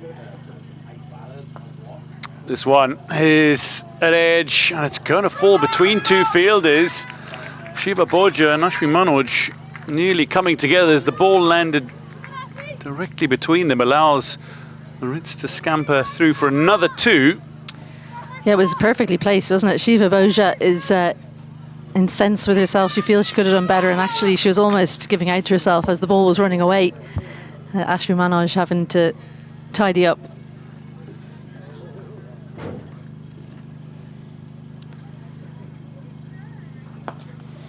Straight down the ground, McNulty with work to do, gets around quickly, and slightly awkward bounce on the 3rd, it seemed. McNulty with the hand out. So 2 wicket, 2-2-2 as this over is gone, and that wicket was a run out going for 2. Yeah, she'll start blowing now. Lara Moritz, she's very, very fit, but I don't care who you are, you run 5 2s in and over, because that wicket was a 2, as you say. And she'll settle for 1 here, I suspect. Oh, well, no, why not be on strike for the final over? That is the end of 19, and Holywood 117 for 3, exhausted Lara Moritz. Well, I mean, what would have been, I think maybe the lack of energy means that the brain power is not there for Lara Moritz to figure out that she should have been on strike for the final over. But the good thing for Merrion is they've forced her to run all those runs. Yes, it was an expensive over, but the more tired she is, the less power she has in the shots. Niamh McNulty put in a very good effort there. She's generally in the hot spots. And she was, Lara Moritz was basically toying with her, wasn't she? It was 1 to her right, then the run out, then 1 to her left, and a couple straight again. So a bit of a battle between the 2. Lots of bowlers for Merrion. Hayden probably is the one that will be disappointed at the end of today. Niamh McNulty will close things out, as she generally does. Very good economy rate, especially considering her first over was a little bit loose, and she bowls generally the tough overs. I thought Ashwin Manoj bowled really well today as well. Bella Armstrong, Ashwin Manoj. Yes, Morrissey took the wicket, but Manoj, I know she can struggle with her length, but showed no sign of that today, which will be really pleasing in a final. I think she's played a lot of cricket, and it feels like she's found a rhythm to her run-up. And so she, like you said, even though she got hit for that boundary, which was a really good shot, she didn't move off her length. So that's good signs for the young spinner. So Niamh McNulty to bowl the final over.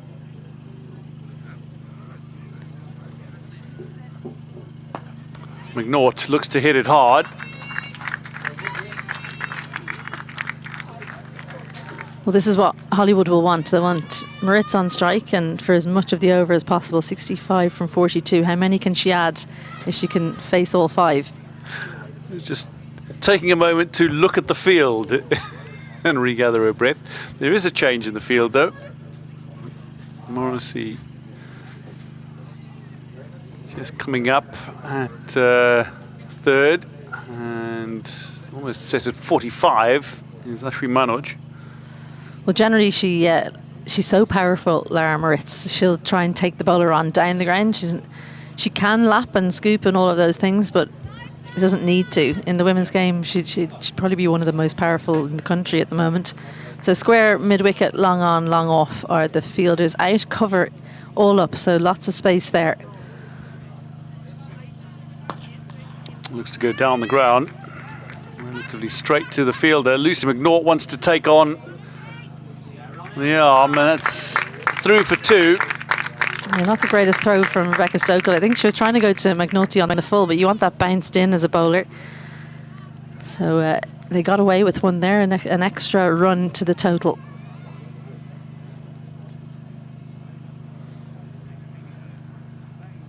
So 120 up, 4 balls remaining.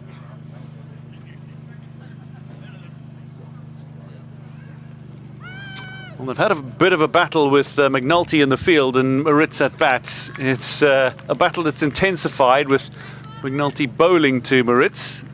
I'll give that one to McNulty. Yeah, good innovation from Lara. It's actually a good plan against McNulty, but the problem is she has to execute, and being so tired that fine leg is up, so she's trying to manoeuvre it backward of square. Bowling tight into the stumps. You know Niamh McNulty's going to try and bowl tight because of all that those cover fielders up in the ring. This is high. Fielder gathering underneath it is Leah Paul and takes the catch comfortably. Lara Moritz, who's played a telling innings, over half the runs scored for Holywood, falls for a well-played 67 off just 45 deliveries. Good catch for Leah Paul on the slope, running down the slope almost at an angle. Brief change up from Niamh McNulty to get rid of the set Moritz, 67 from 45. She's only left a couple of deliveries unused from her, but yeah, you can see the fingers rolling down the side of the ball from McNulty.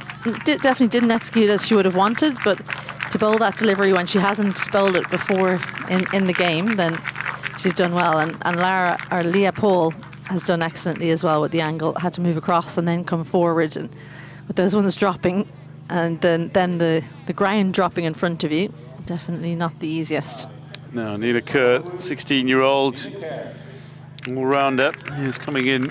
There's 2 balls remaining in the innings. She can be aggressive with bat in hand.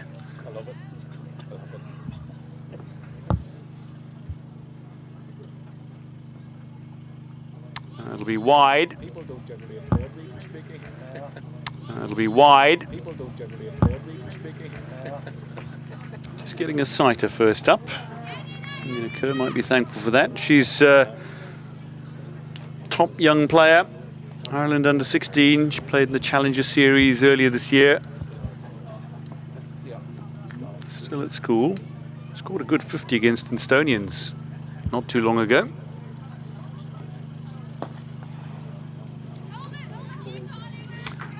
Oh.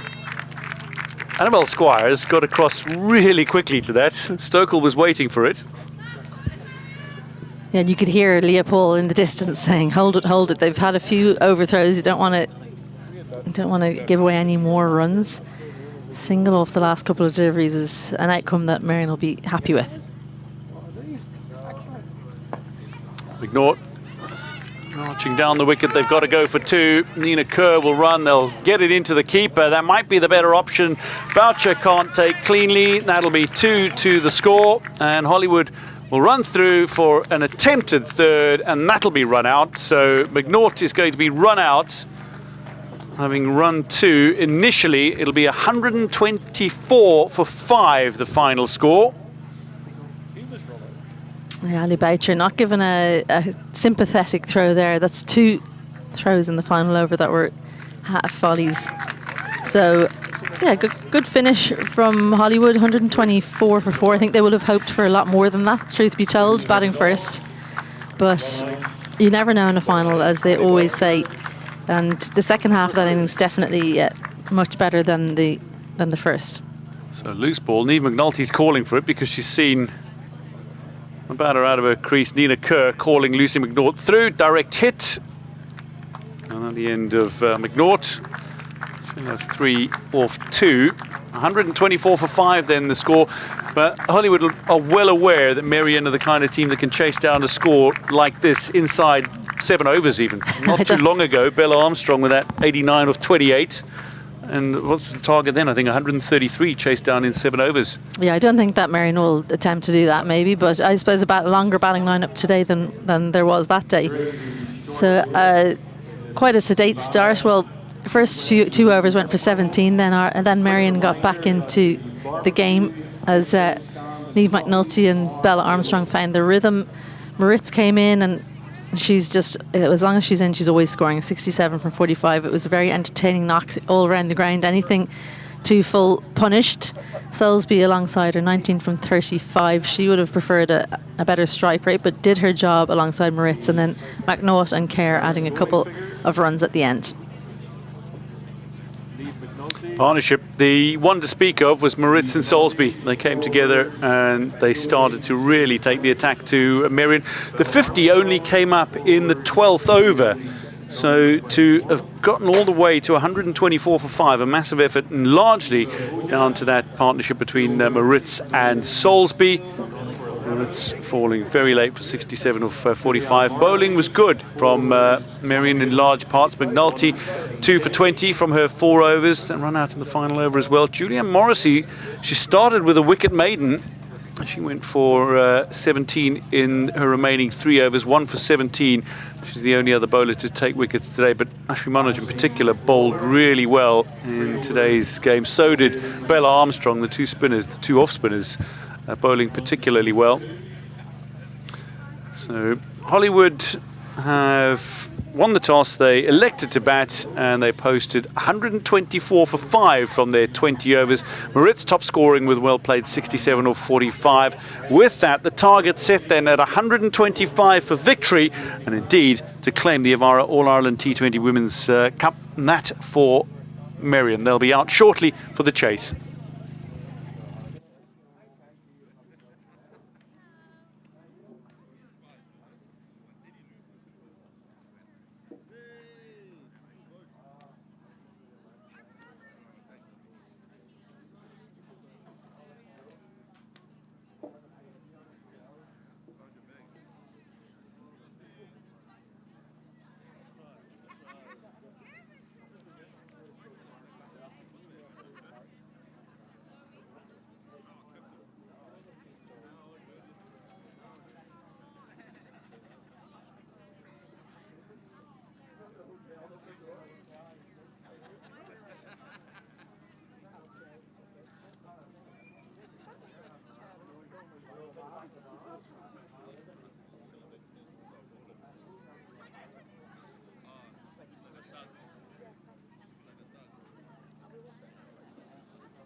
Fancy your chances this afternoon?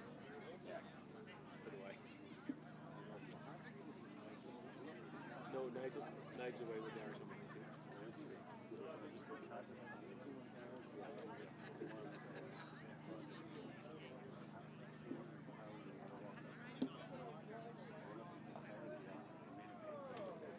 What you did was here. That was just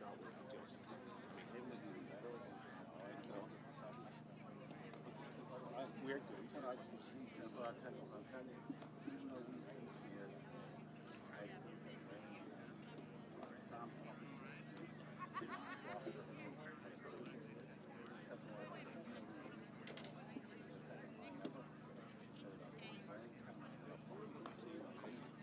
as I come to the end of the season, maybe the All-Ireland should have been us in that should have been the final.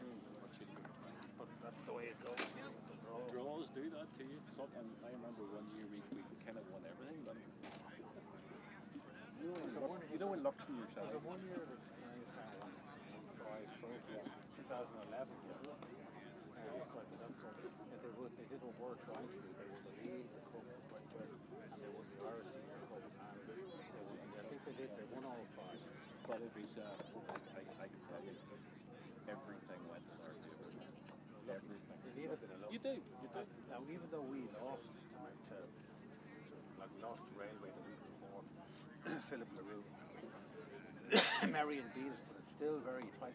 Balbriggan are playing Merrion next week. The way those two of them are playing, they could end up getting a tie. I'm just saying, look, I don't think Balbriggan got enough for the first minute. No. I'm just saying their men's team now top. Ahead of us, I think they're 10 points ahead of us. Really? Same number again? We lost to Merrion. Now Merrion are now second. Welcome the umpires back for the second innings of Avara Women's T20 All-Ireland. Welcome back to the 2026 Avara All-Ireland T20 Cup Women's Final. It's between Merrion and Holywood here at the Lawn and Warringstown Cricket Club. An opportunity for Merrion to claim a fourth title in 6 seasons, or indeed for Holywood to claim their first. A real chance for this Merrion side, though. They've restricted Holywood to 124 for 5. They've been set a target of 125, and two of the most devastating batters in cricket Leinster are walking out to the crease. So Bella Armstrong and Annabelle Squires will be opening the batting for this Merrion side. Annabelle Squires wearing 5 on her back. Bella Armstrong will face the first ball wearing 25. And this is a devastating opening partnership. Bella Armstrong in particular, Dave, has been she's been blistering to start. Lara Moritz will open the bowling for Holywood as Dave Searer is alongside. And this should be an intense battle between two very experienced campaigners in Armstrong and Moritz. Yeah, definitely. Actually, when we had Bella Armstrong opening the bowling for Merrion, very good sense of players and how they're going to play, and very experienced cricketer and how to defend these boundaries. I feel there's something here again, this contest between Maritz and Armstrong. But Armstrong's such a destructive batter at club level and also at Super Series level. So Lara Moritz to bowl the first ball for Holywood. Oh, moves that significantly back in towards the right hand. Has dropped it a little short. Good glove out from Chrissy Soulsby, who's keeping. And with that, they scamper through for the 1. And Annabelle Squires now on strike, who takes her guard. Yeah, better work to do there by Soulsby. And the stumps dug into the surface by Maritz. Getting a little bit out of the surface. It'll be fascinating to see how she approaches this.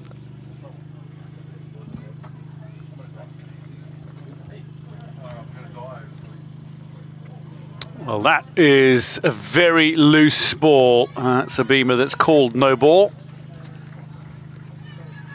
Yeah, I mentioned how she was going to approach it. Didn't think she was going to approach it quite like that. Well, to be fair to Lara Moritz as well, she faced 45 deliveries and was the recovery for Holywood.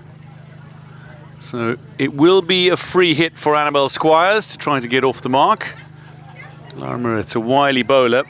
She was excellent in the semi-final against Breedy. She took 4 for 16, I think it was. That'll be a wide, so the free hit will stay. Scampering through means Bella Armstrong will face the free hit now. Yeah, just a difficult moment here now for Maritz. Started really well. And just losing her radar. First with the no ball and now with the wide. So that free hit continues. Not the start she would have wanted, obviously.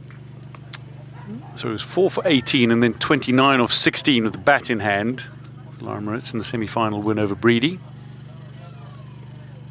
Bella Armstrong gets innovative, and that is going to race away down the slope, 4 runs. And for somebody who's so generally good down the ground, changes it up. Doesn't really sweep or lap because she generally doesn't need to, but goes innovative for this free hit. Yeah, a bit of pace and offer from Maritz. Gets in a really good position, does Armstrong. It's the first boundary of the innings, comes in the opening over. Bella Armstrong. There's 5 now.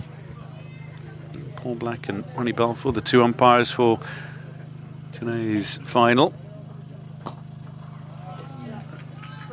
That's played in her strongest area.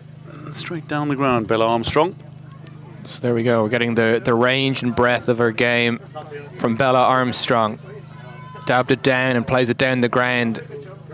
Watching it in real time, it almost felt like she played it into the surface and it just kind of travelled from there, gathering pace as it raced along the surface. Maritz continues.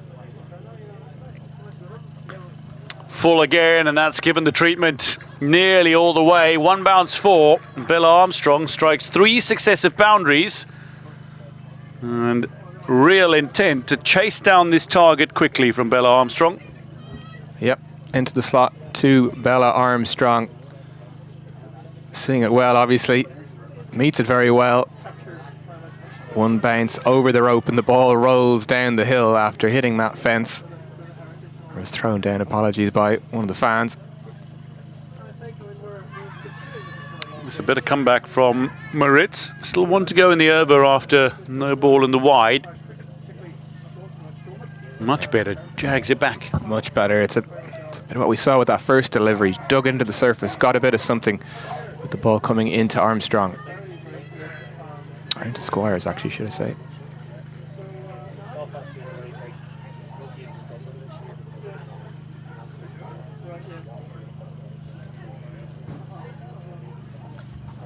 This one, though, Armstrong reads nicely. Thought about two. Both are very, very quick between the wickets, Armstrong and Squires, but they will settle for one. That's 17 off the first over, 17 without loss, Merrion. Yeah, it's a very interesting start. Maybe somewhat akin to how Holywood got on in their first two. 17 off the first 2 overs for them. And then a lot quieter from Merrion with the ball. Madison Lunsman will... So Lunsman will open the bowling from the Clare Road end. The two massive cricketers for Holywood, Landsman and Maritz. So a difficult start from Maritz. Can Landsman do a job here to support her teammate? Need to get off to a good start if they're going to have any chance really of defending this slow total. We can see how Bella Armstrong's going to go. It's a loopy ball. It's going to be given the treatment. It's an excellent effort out on the rope, putting in the full dive. Nina Kerr, very athletic, but can't prevent the boundary. Bit of a loosener from Lunsman. Yeah, definitely flighted. Maybe didn't quite get through the crease there. Pounced upon by the batter. Gets the dive in. Unfortunately, just can't quite get there. Much better. Yeah, much better. Straight to the fielder as well. Yeah, maybe just a case of a loosener. But Armstrong needs no invitation. Lunsman looks to go again, a little fuller. Happy to meet it on the full and just steer it down the ground for one. Brings Squires on strike. Her last 2 innings coming into this, though, she's been dismissed for a golden duck, Annabelle Squires, but she had that phenomenal innings, her first ever century, not too long ago. 148 from 107 balls for Leinster against NCU in the Future Series competition. I think it was July, so just last month.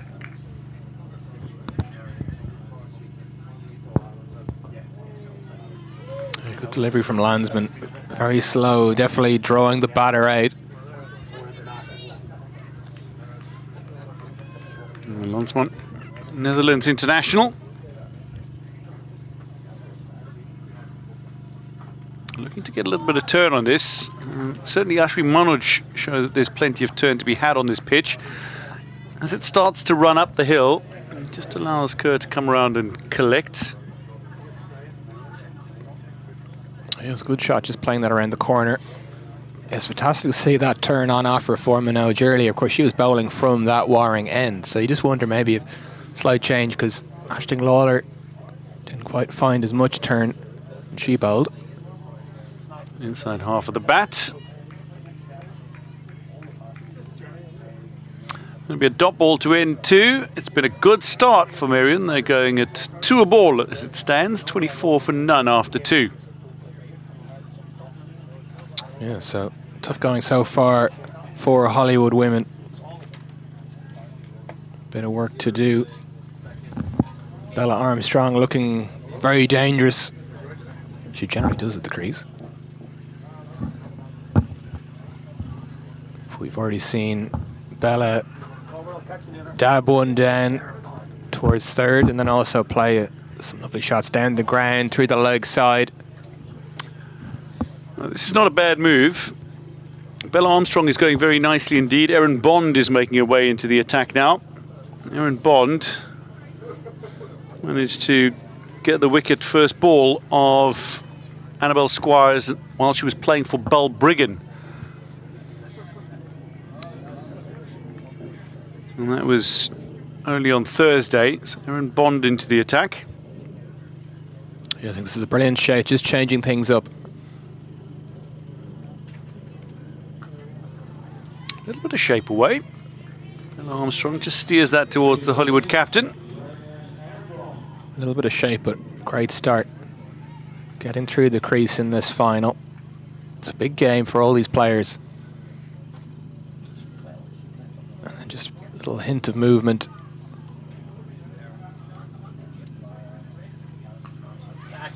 That is played away fiercely, not too far away from the fielder. It's going up the hill, which gives the fielder a little bit of additional time. And some excellent fielding. Well, Nina Kerr, very quick around the boundary rope. And genuine credit. She's being applauded by her teammates. Yeah, that was a lovely bit of work, actually, making her way around. Perfectly timing that, getting the hand out as well. You don't want to make that run, put in all that effort, and not be able to keep the ball in. It's very impressive. She also has to run a little bit up the hill, of course, just running to her right. Bond won't mind bowling to Squires. Steered away. So yeah, good start from Bond here. Keeping things quiet enough. Building up dots is the name of the game, of course.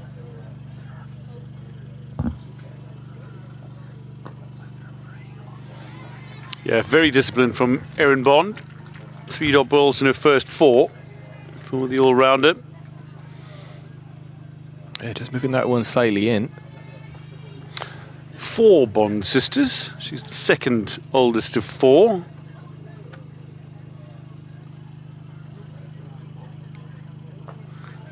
That's a pull across the line from Squires, but works out this time. Nina Kerr with the fielding again. Erin Bond, second oldest of 4. All second generation Hollywood cricketers following the dad Jeremy.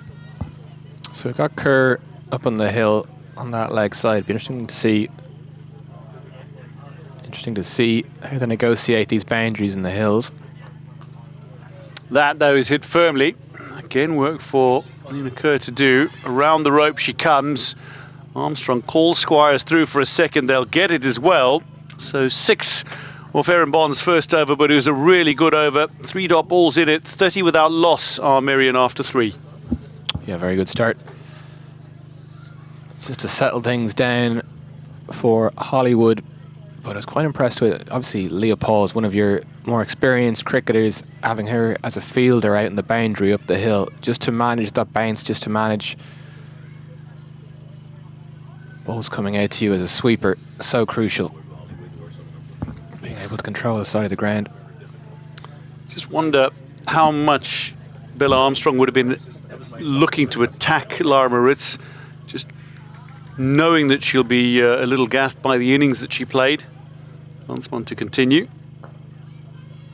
Yeah, it's definitely going to have an impact, especially with some of those 2 she was running at the end. Just having to force things.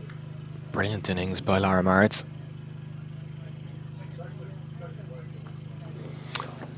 The shot goes deep. It's just short of the fielder, who might have been able to get there. So, just an attempt. I think it's Nina Kerr out on the boundary rope. Could have come in. Good ball flighted. Oh, look at this fielding again. Just stop short on it rather than... Yeah. In a final like this, you kind of need to take your chances. You need to go for it. Well, you applaud the stop. But maybe there could have been more of an effort to make it. Lara Moritz will whip the ball in here. So just the 1. Armstrong's gone to 25 inside 4 overs and typically scores it far quicker than a runner ball. Yeah, very explosive with the bat. She's going here. And when she gets in, she really, really settles.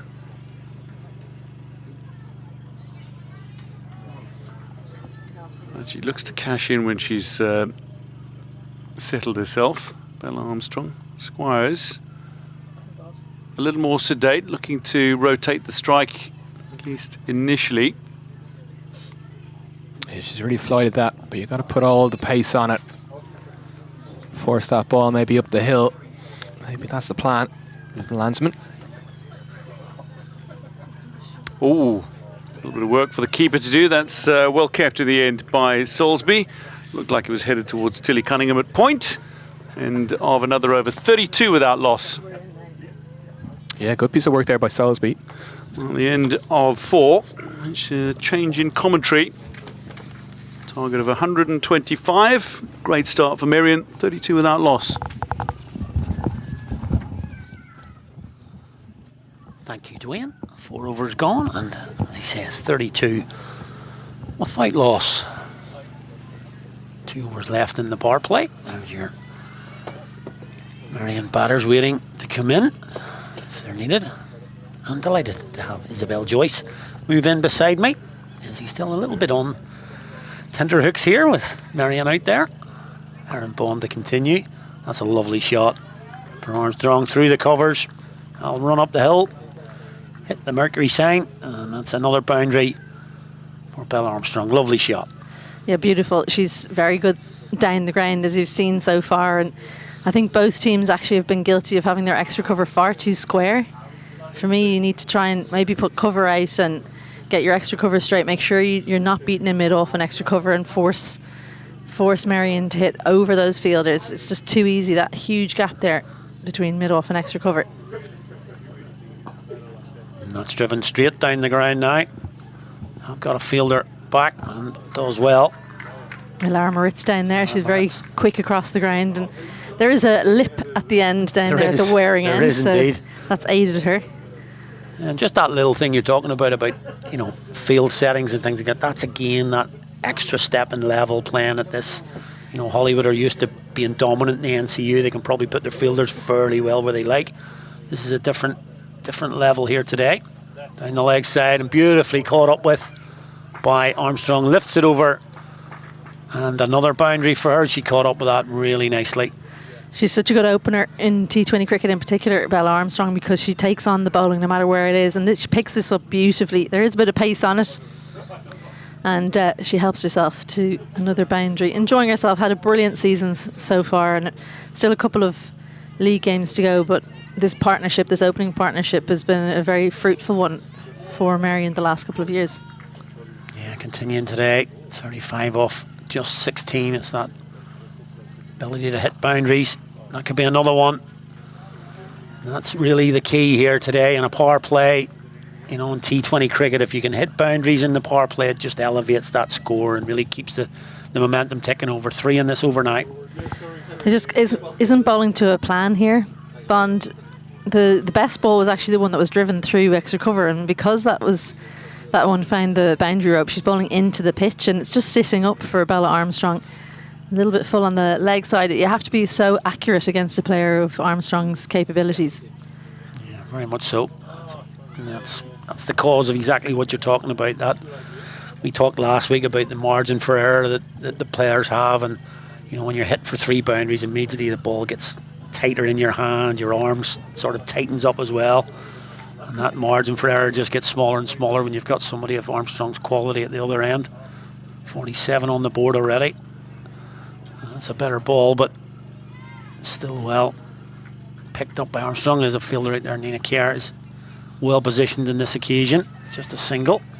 Yeah, and you look at the score, Armstrong 40 from 18, Squires 4 from 12, and is that a case of they're bowling better to Annabelle Squires because she's not as powerful and maybe not as destructive, or is it just not Squires' day? It's hard to know, but changing the field for her, long on will come in, cover will go out.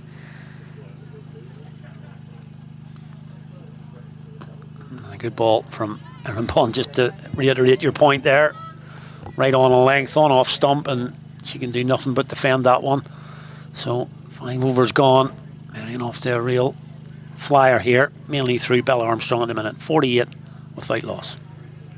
Yeah, Squires, I think she's actually done really well not to worry about the score, not to worry about the fact that she's not scoring very freely, because she knows that Armstrong's doing the job down the other end. Of course, there's plenty of batting as well behind them.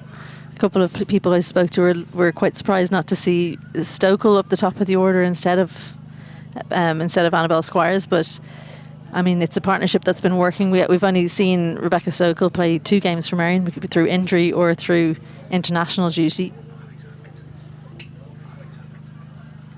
Alexis McDonald. On screen there. Change of bowling. Alexis McDonald to come on now. Did very well in the NCU final against Estonia. I think she took 3 for 3 that day. Came on as a change bowler.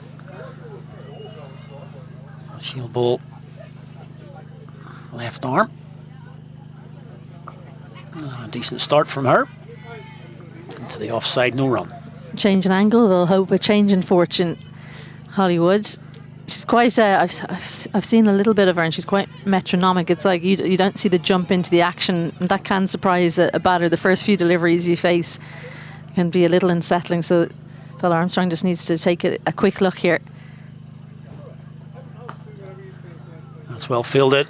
Keeps it down to the dot ball. Can't get through for a single. And I think you're right, that is another little aspect of All-Ireland cricket. You won't have seen some of these players. You will have seen some of them, as we've talked about, but some of them you won't have seen, and it does take a little while, especially left armour, and you can see Bella Armstrong straight away showing the different angle that she's having to pick up here.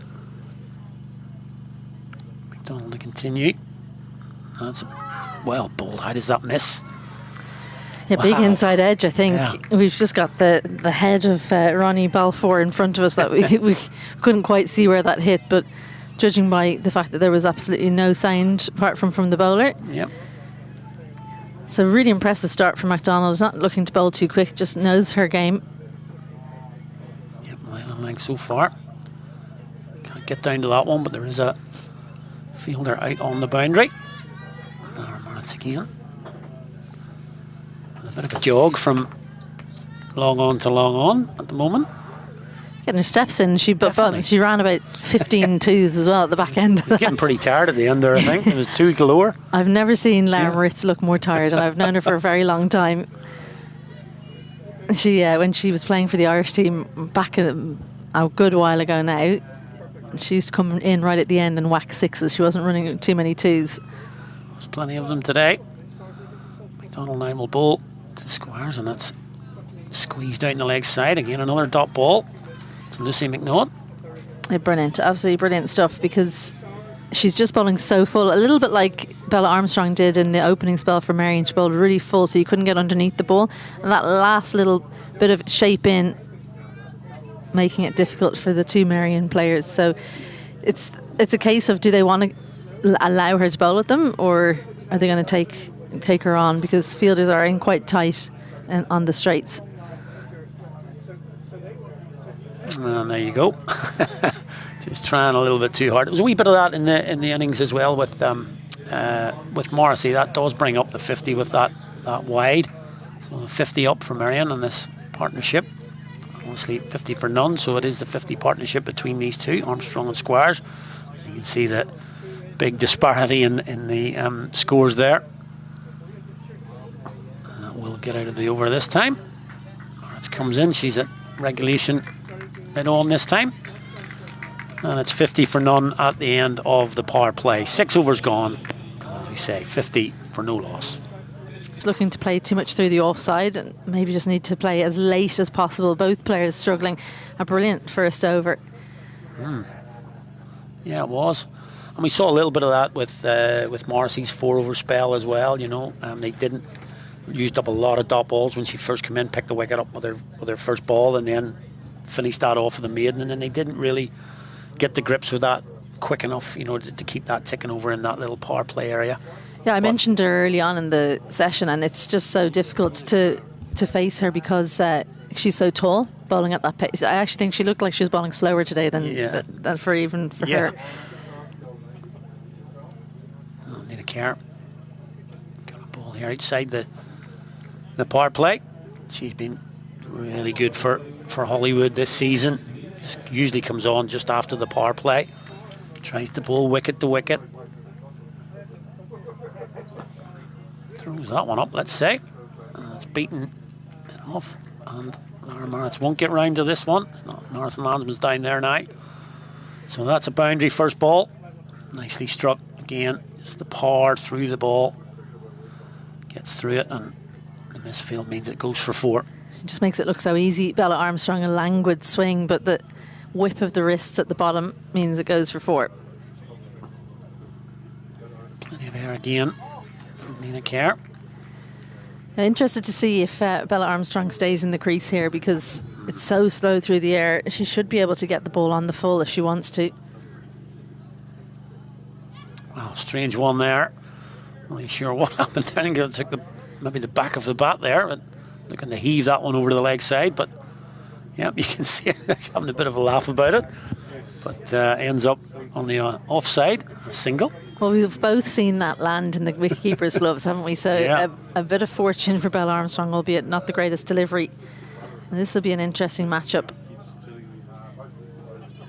It's in the air, but it will beat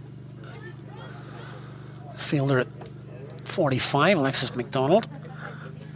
And 2 for Squires. I was walking around the boundary in the first innings, and I was talking to Leah Paul, who was on that boundary up the hill pretty much the whole game. But I think for one batter she was in and the other batter she was out. So I said, how are you getting on with the hill sprints? She said, I might have to swap with someone. Squires down the track this time. You've just mentioned it. Can we get down to meet the ball? And she does. Gets enough on it. That'll be another boundary. Asman can't get round there. So Squires joining the party now. She gets her boundary in this over.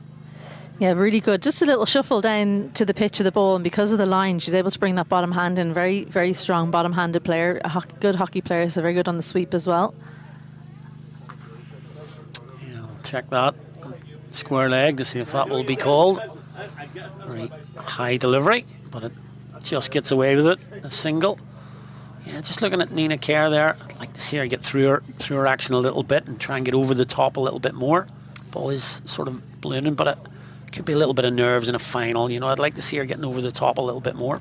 Yeah, I think she's still so young, isn't she? That might come with age. And definitely. She's a finger spinner, so it should be possible for her to add a bit more pace, get a little bit flatter, but also might be that the slower deliveries work better for her in youth cricket.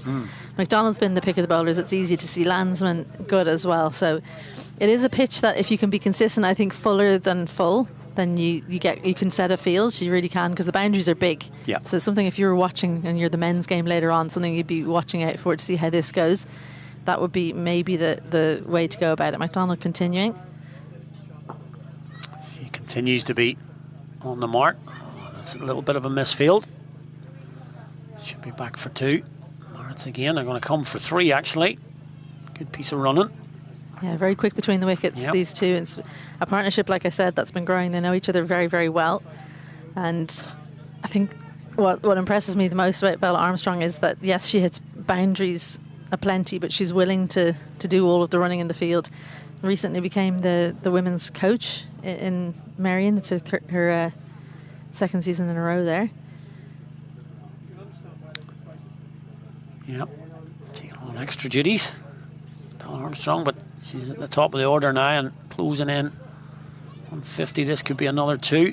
Those gaps that you're talking about, Isabel, and this big ground, we referenced it earlier. We're playing the full ground here at the lawn today, and it's a big open space generally, and for the girls coming up to this, you know, it is a different challenge.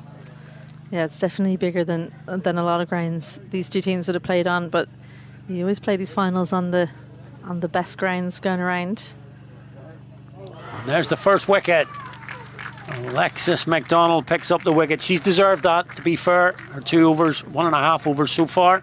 She picks up the big wicket of Bella Armstrong. I put a little bit of a mockers on it that she was closing in on a half century. She goes for 48 and well bowled to Alexis McDonald. 48 from 27. Yeah, brilliant innings, but just looking to attack one that probably wasn't there. 8 boundaries in the 48. She's been dominant and set things up nicely for Merrion to take things on, but McDonald's been ultra impressive. Just not been too worried about what's gone on before. A little bit of shape in, keep on hitting the stumps as often as you can, and eventually you hope someone's going to miss. Yeah, you know, that's the sort of thing she did, and as I said, and she took 3 for 3 in that NCU final, just bowled stump to stump, isn't too worried about getting hit for the odd boundary here and there, and she's been really impressive. She does have a little bit of shape, that sort of natural left arm in shape to the right-hander. And as you say, Armstrong maybe just trying to work that one a wee bit like Madison Landsman in the Hollywood innings. The difference is that Armstrong's got 48 on the board and got her team off to a real flyer. Yeah, absolutely. Rebecca Stokel, the new batter out. Very tall batter, as you can see from the height differential between her and the keeper. But very strong down the ground. And hasn't played a lot of club cricket. She's been struggling with injury and been generally trying to make sure she's fit and ready for international cricket. Big series coming up against England. That's in a couple of weeks' time. Donaldson again on the money again. They'll go up for that. Just possibly that shape again, or maybe a little bit of an inside edge, but decent ball again. She's got that little bit of in shape. Yeah, I think this is a very good shout. Actually, it's the way she bent her knee afterwards that made me think it was hitting like something. That's probably actually a good decision. She's batting on middle and leg. It's just down leg side. To check if that's come off. Going to go for 4 actually.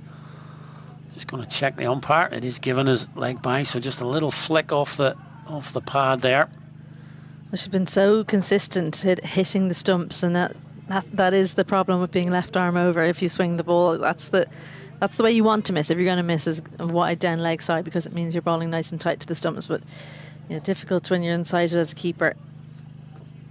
Yeah, very difficult for Sol to be there. And that could go as well. This time a little bit of bat on this one. It's going to run up. A little hill may help. Does so. There'll be 2 more to Stokel. Just losing a little bit of line there, McDonald. Yeah, and across the stumps from Stokel, helping the ball on its way. Ironic that was the one that didn't go for 4. But a couple added to the total, 73 for 1, and a change in the commentary.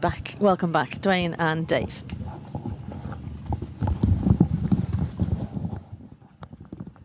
Thank you as well. Thank you, Ali. Thank you as well. Rebecca Stokel, relatively new at the crease. Just 3 deliveries faced for her 2, but has already faced a little bit of trouble from Alexis McDonald, who bowled beautifully that over, not only to dismiss Bella Armstrong, but indeed on 2 occasions of those 3 deliveries to Stokel nearly dismiss the Ireland international. Nina Kerr to continue from the wearing end. Dave Sirra alongside. Yep, great to be back on. Alexis McDonald, though, incredible bowling, just getting that little hint of movement.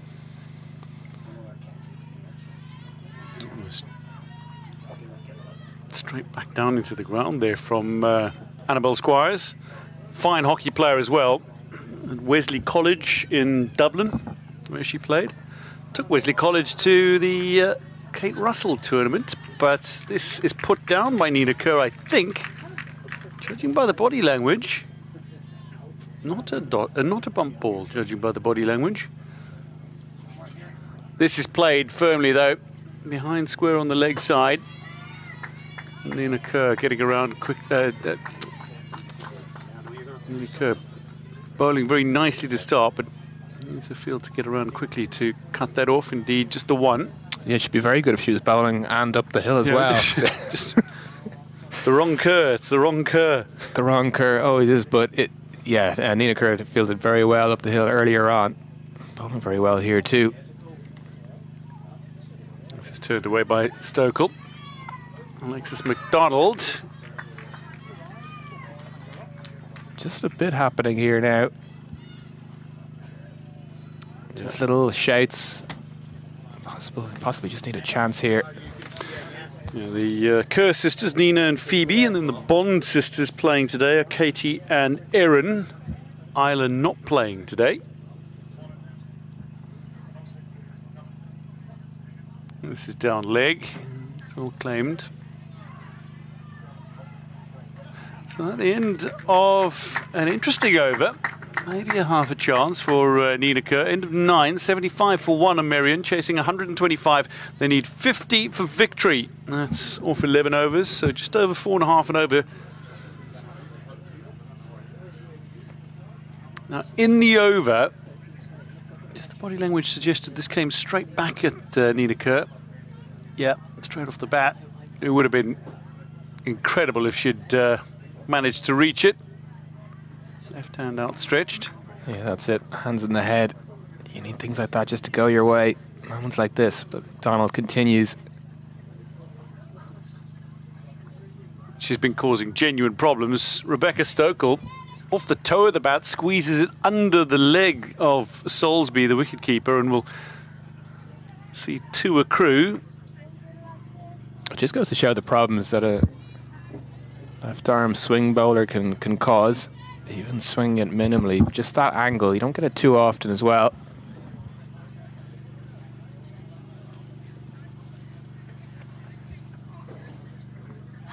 Another big shout. Now she swings it into the right-hander, does Alexis McDonald. 17. She's only been part of the club since the start of the season, but settled in really well. Watch the in-swing. It's whether or not it gets in line, and that looks to be missing leg. It's actually swung a little too much. Straightening is one thing, but swinging past the leg stump again. This one she stomped a little wider, and it's still causing the batters problems. Yes. When you look at the quality of the batters she's bowling to, in Bella Armstrong, Rebecca Stokel, Annabelle Squires, they are well capable of depositing virtually any bowler. And McDonald has just bowled her line and length, a little bit of in-swing, and has proved very tricky to handle.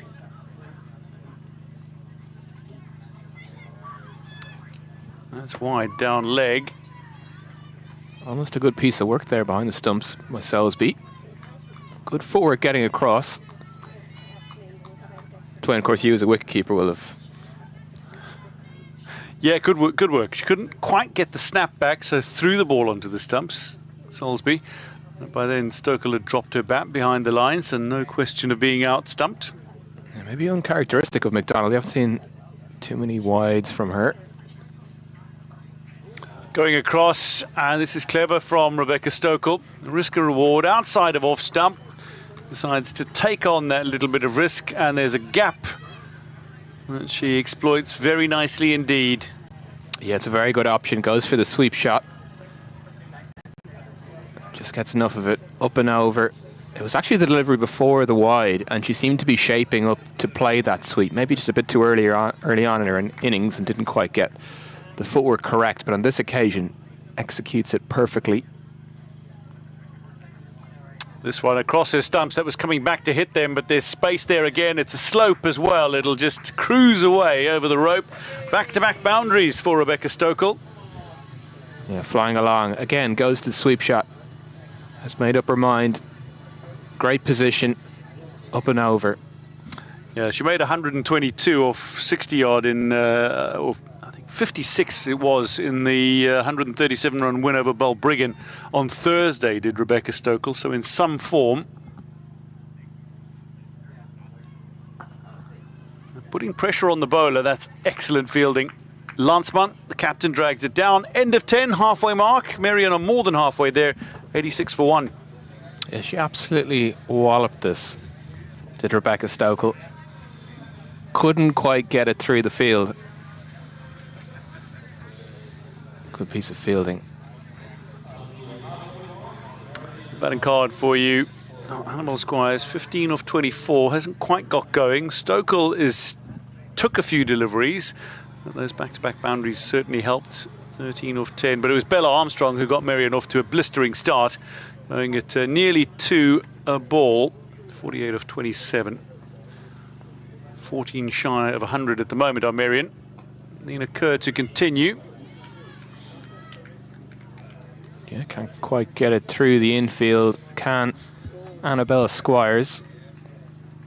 Okay, you mentioned there Rebecca Stokel, 100 recently. Well, that's a very interesting shot. It's flat batted away, And it'll be another boundary to Annabelle Squires. She goes to 19. Yeah, it was well played in the end. Not where Kerr wanted it. But then Squires just managed to get it where she wanted it, through the field, down the hill. It'll be a free hit now for the no ball. And she'll be disappointed with that. Straight to the fielder. Yeah, great hands again from Annabelle Squires. Just saw evidence of that with those 2 deliveries.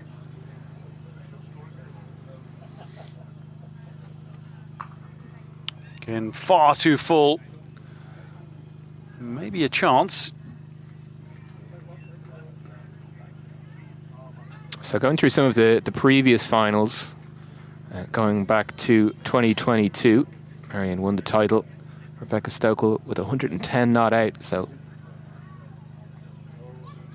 Yeah, that's right. She's batted really well in finals over the years. Rebecca Stokel, including the 74 in the 8-wicket win over Waringstown last year's final. And that was an interesting one as well, because you felt that Waringstown maybe had put some runs on the board that they could potentially defend. Couldn't on that occasion. Turns it into a big full toss, looking to bisect the fielders, and that's excellent work on the rope from Lara Moritz, who might have hurt herself here, maybe collided with her teammate. Yeah, fantastic piece of work. We'll just have a look at the replay. This is going up the hill, but to run on a slope and still judge the bounce and the speed of the ball the way that Moritz did, excellent. Yeah, nearly collided. Could have been tricky, but footwork that was brilliant from Moritz again in the action. She's got a plane to catch for that tour, that Emerging Ireland tour, so you definitely don't want to get injured here. End of 11, 96 for 1 are Merrion. Yeah, she's among those who'll be on the flight to England for the Emerging Tour. It's a side that'll be captained by Alice Tector, who'll stay on alongside Christina Coulter-Riley, and they'll be playing in the Ireland Women's Tour of England for the ICC Women's Championship matches, the 3 one-day internationals that are set to be played in England. But Annabelle Squires at the crease now is vice-captain of that team. And indeed, Aisling Lawler. Yeah, fantastic to see that development tour happening roughly at the same time as the senior tour, so just kind of shadowing some players, getting a chance maybe. So the captain brings herself back into the attack. Lance Montebol now. And McDonald was applying real pressure, but maybe a few loose ones late on her last over. Hit flat. Again, there's a little bit of space to be exploited between 2 on the leg side. This one a little too forward of square. Finds the fielder. Yeah, I reckon it was a good move by Landsman, because Stokel was shaping up playing those sweep shots very well. Just getting a good look at McDonald, but problem solving very quickly, which was something maybe we didn't see during the Holywood innings. That's very nicely shaped. Stokel can play as much with power as she can with a deft touch. Stops because that's the only part of the leg side boundary when bowlers are bowling from the clear road end that actually starts to go up the hill. Most of the boundary leg side is down a slope, but what that does do is bring up the 100. 100 for 1. Merrion, they're 25 away from victory, 25 away from the title. Something needs to happen for Holywood. Across the line again. A little space for Squires. Yeah, played uppishly. Nina Kerr with the fielding. Nina Kerr with the fielding. Stokel on strike now, but some lovely sweep shots from Stokel. We've seen full-blooded sweeps and we've seen little dabs as well, so see what option she goes with here. Oh, beats the outside edge. It's a lovely piece of bowling from the leg spinner, just outside off stump. Draws Stokel out, who opts not to play the sweep shot.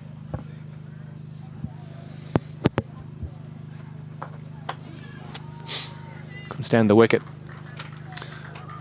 And this ball is going to hold up on the slope.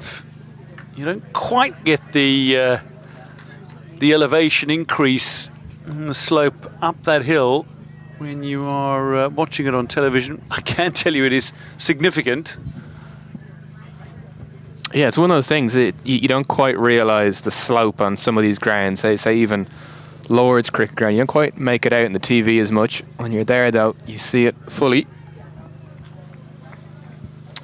So the end of 12, that'll be 104 for 1, Merrion. They are romping towards victory. Landsman. A couple of really good deliveries that over, but still a few that allowed Merrion to claw closer to that victory.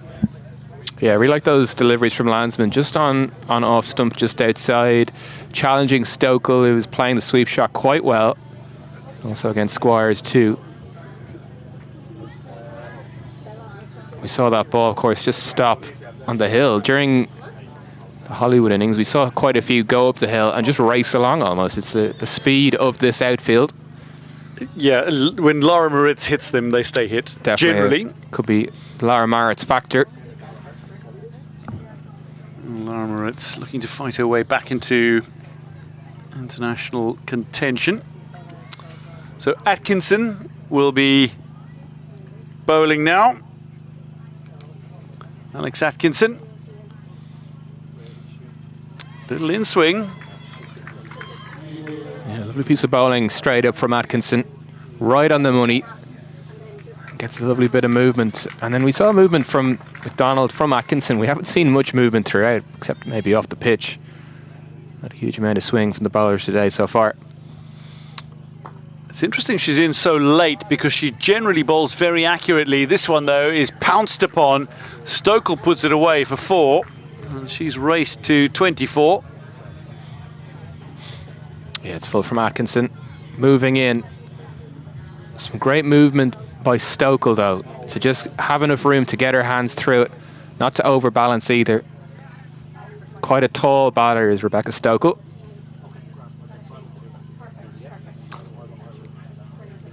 It's generally a sweet spot down the ground. This one, though, relatively straightforward for Landsman. 16 to win now. Stokel's on 25. Squires is on 25. You mentioned the Atkinson. Atkinson coming into bowl now. Quite late, maybe too late. All things considered. Well, trying to get a little too innovative. You've got to cover it all down the slope. It might just get to the boundary. After it is McDonald, who does brilliantly to reel it in.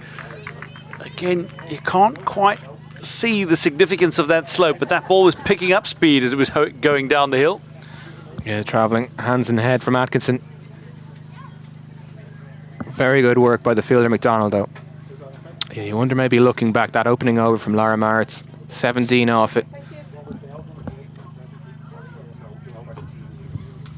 Flat batted into the gap. Unico leaves it for deep cover. Yeah, just a single, but you wonder about that opening over from Lara Moritz. She'd come off the back of that innings, or she'd run quite a few twos, 67 off 45. Maybe was that the right option? Just fires one down leg. Bat on that, it'll race away. And that'll be another boundary to Rebecca Stokel. She goes past Squires now to 29. And single digit for Merrion to win. 9 required for the title. Yeah, it goes away. Just gathers pace. McDonald doing all she could to get there, but eventually futile as it goes past those brown patches.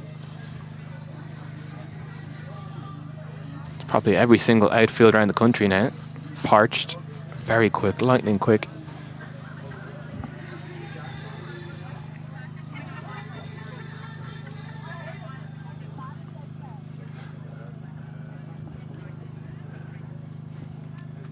With Landsman continuing for her final over. It's an all for 17 from 3 so far for Madison Landsman.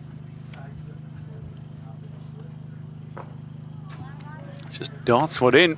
Usually slightly slower, slightly loopier delivery as well, which can draw the batter into a false stroke. This one, though, darted in more towards off stump. Yeah, it's definitely the quickest one we've seen from the leg spinner.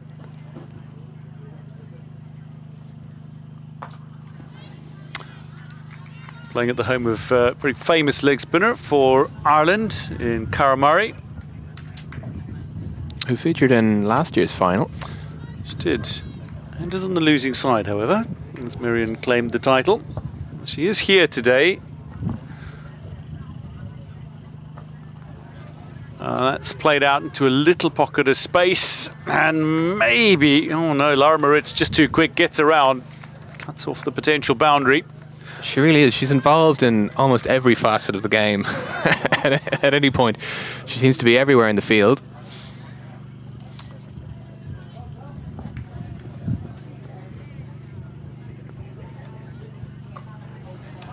On that hit into a pocket of space again, looking to bisect the fielders. Managing to prevent that from going beyond the boundary again. Squires will go to 30. And 5 now to win. 1 stroke away, potentially, from claiming the title. Yes, some good work by the fielders out in the deep. What Lunsman needs now is another hat-trick. She claimed one at the Under-19 World Cup when she was playing for South Africa. In fact, she claimed the very first hat-trick of the Under-19 Women's T20 World Cup. It was in a win over Scotland. She took 4 for 16 in the game. Went on to become a senior international for Netherlands. 3 to win now.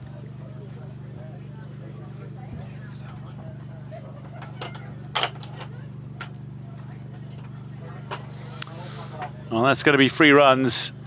It's wide. They'll scamper through for 1. And that means just 1 to win. Rebecca Stokel will not be given more than 1 ball in this over. Can she finish it in the 14th? Play and a miss. That's a positive finish, but not much to defend now. Scores are level. After 14, it's 124 for 1. Yeah, not quite going to script there. Stokel may be looking to finish things off, but the absolutely wonderful delivery. Actually, Landsman's final delivery of the day as she's bowled out, but just getting at an off stump, turning it away. Seems to have troubled Stokel quite a bit with the few deliveries she's managed to get in that part of the pitch.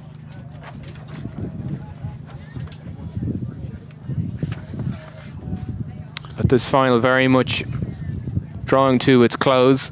Merrion needing only 1 run to win. You just need a bowler, I think. Well, yeah, there seem to be significant debates here between 4 odd players. Alex Atkinson initially had the cap off.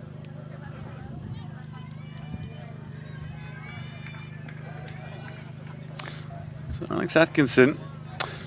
So it'll be Erin Bond back into the attack.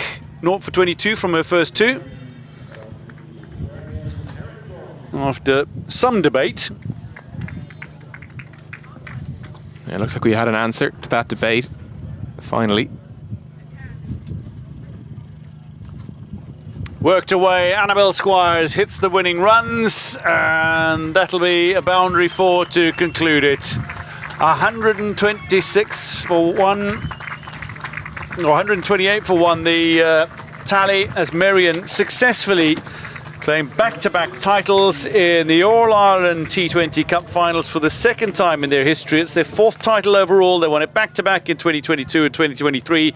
They've now won it back-to-back in 2025 and 2026. And that is a magnificent, magnificent response from a host of champion players in this Merrion group. Yeah, magnificent victory from Merrion, and a great way to finish it as well. Brilliant shot just played across the line, up the hill, racing along that outfield. But fantastic from Merrion, who believe 4 from 6 in this competition. They've just been utterly dominant, and definitely the better side today against Holywood. So So Merrion win by 9 wickets to claim this title. Unbeaten knocks from Rebecca Stokel and Annabelle Squires. An opportunity to celebrate, but certainly take nothing away from Holywood. They showed just how much they've improved, representing Northern Cricket Union, playing in their union this final here in Warringstown on a ground that they're not unfamiliar with. I mean, many of these players have actually produced some wonderful performances over the years and have come a little unstuck against a side that is renowned for their pedigree, for their ability to win, and indeed their history. Make no mistake, the wicket of Bella Armstrong would have been one to savour. Alexis McDonald bowled particularly well. But this Merrion squad can celebrate another successive victory. The likes of Bella Armstrong, Annabelle Squires, Stokel, who came out to bat, all back-to-back champions again. Leah Paul, Shiva Boja, Julianne Morrissey, Ali Boucher, Neve McNulty, among those who were part of the champion team last year. But for others, like Ashwin Manoj, an opportunity to save her again as she comes into the side today for the final. Bowled well and helped her side to victory. Merrion winning this by 9 wickets and 14 overs and 1 delivery. For Holywood, coach Steve Kruger just having a word with the team. Just to go back to the start, Holywood 13 of 17 for captain Lance Munch and Aaron Bond, not off to a blistering start, but Lara Moritz really gave Holywood hope with her 67 of 45 falling in the last over, and a good partnership as well with Soulsby. Eventually getting to 124 for 5. Yeah, Moritz and Soulsby, just that fantastic partnership, 79.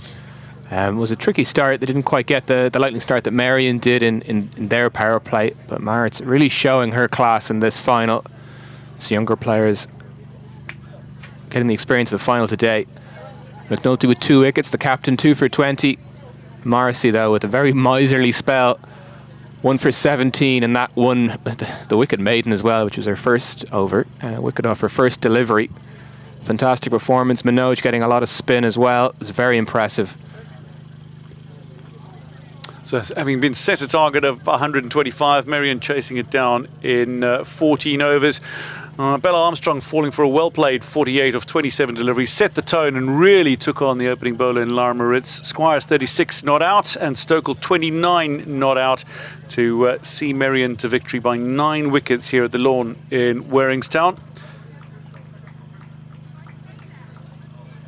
2 partnerships, 1 of 67, 1 of 61.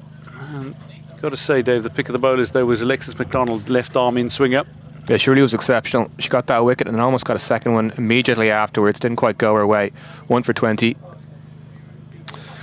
So this is how things transpired here at the Lawn in Warringstown. Holywood women opted to bat. They posted 124 for 5. Merrion having chased down the target in 14 overs and 1 delivery. Win by 9 wickets for their 4th All-Ireland title in 6 editions. Now for the post-match presentation with Isabel Joyce.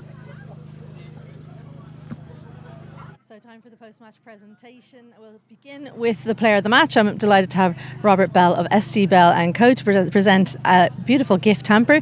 Honourable mention to Lara Moritz, who batted beautifully for Holywood with 67 from 45 deliveries, but for 48 from just 27 deliveries and an economical 0 for 21 from 4. It's Merrion's Bella Armstrong.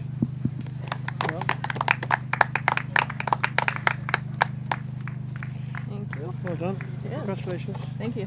Thanks, Robert. Thank you. Bella, congratulations. Another title. What worked well out there today? Yeah, firstly, absolutely stoked. I think the girls have kept it simple throughout the summer and it's brought a lot of success and lots of people stepping up across different moments of every match. And I think, we've done that again today where everyone's chipped in and, complete performance. You've stepped up this year and you're now the coach of the team as well as one of the star players. Has that changed things at all? Does it make you put a bit more pressure or how does that feel? No, if anything, it's probably taken away a bit of pressure. I think having something else to focus on, and thinking about a lot of other people before myself, which probably clears the head in some ways when it comes to your own game. You obviously had a brilliant performance yourself, but it was an all-round performance. The youth half of the team looking really polished out there today, something you must be really pleased with. Yeah, I think being back here for year 2, I can't believe how far all the youth across the club have come in the space of a short year. So stoked for all of them. They've played a massive part for this team across the whole summer, and they're incredible. Well done on your performance and the season altogether. That's Bella Armstrong from Merrion, our player of the match. Thank you, Bella. Now, it wasn't their day for Holywood. It's their captain, Madison Lansman. Madison, hard luck. It didn't quite go to plan. How do you assess that performance? Yeah, I don't think that today's performance was a true reflection of what our team's capable of. I mean, Lara batted unbelievably. There were some little moments of greatness out there in the field today, and with the ball, unfortunately, just not enough. But I mean, full credit to Merrion. They've had an incredible season, straight through their youth teams, all the way up to their senior side, and what they've done in the Leinster League as well. So, kudos to them. They deserve it. They're a really strong team, and like you said, very well polished. So, I think it's not the worst team to lose against. Speaking of the youth, you've spoken about how your club is growing and your youth structures are in place. Very much a case of getting to the final and then wanting to come back maybe in the future with some of those younger players coming on and winning it.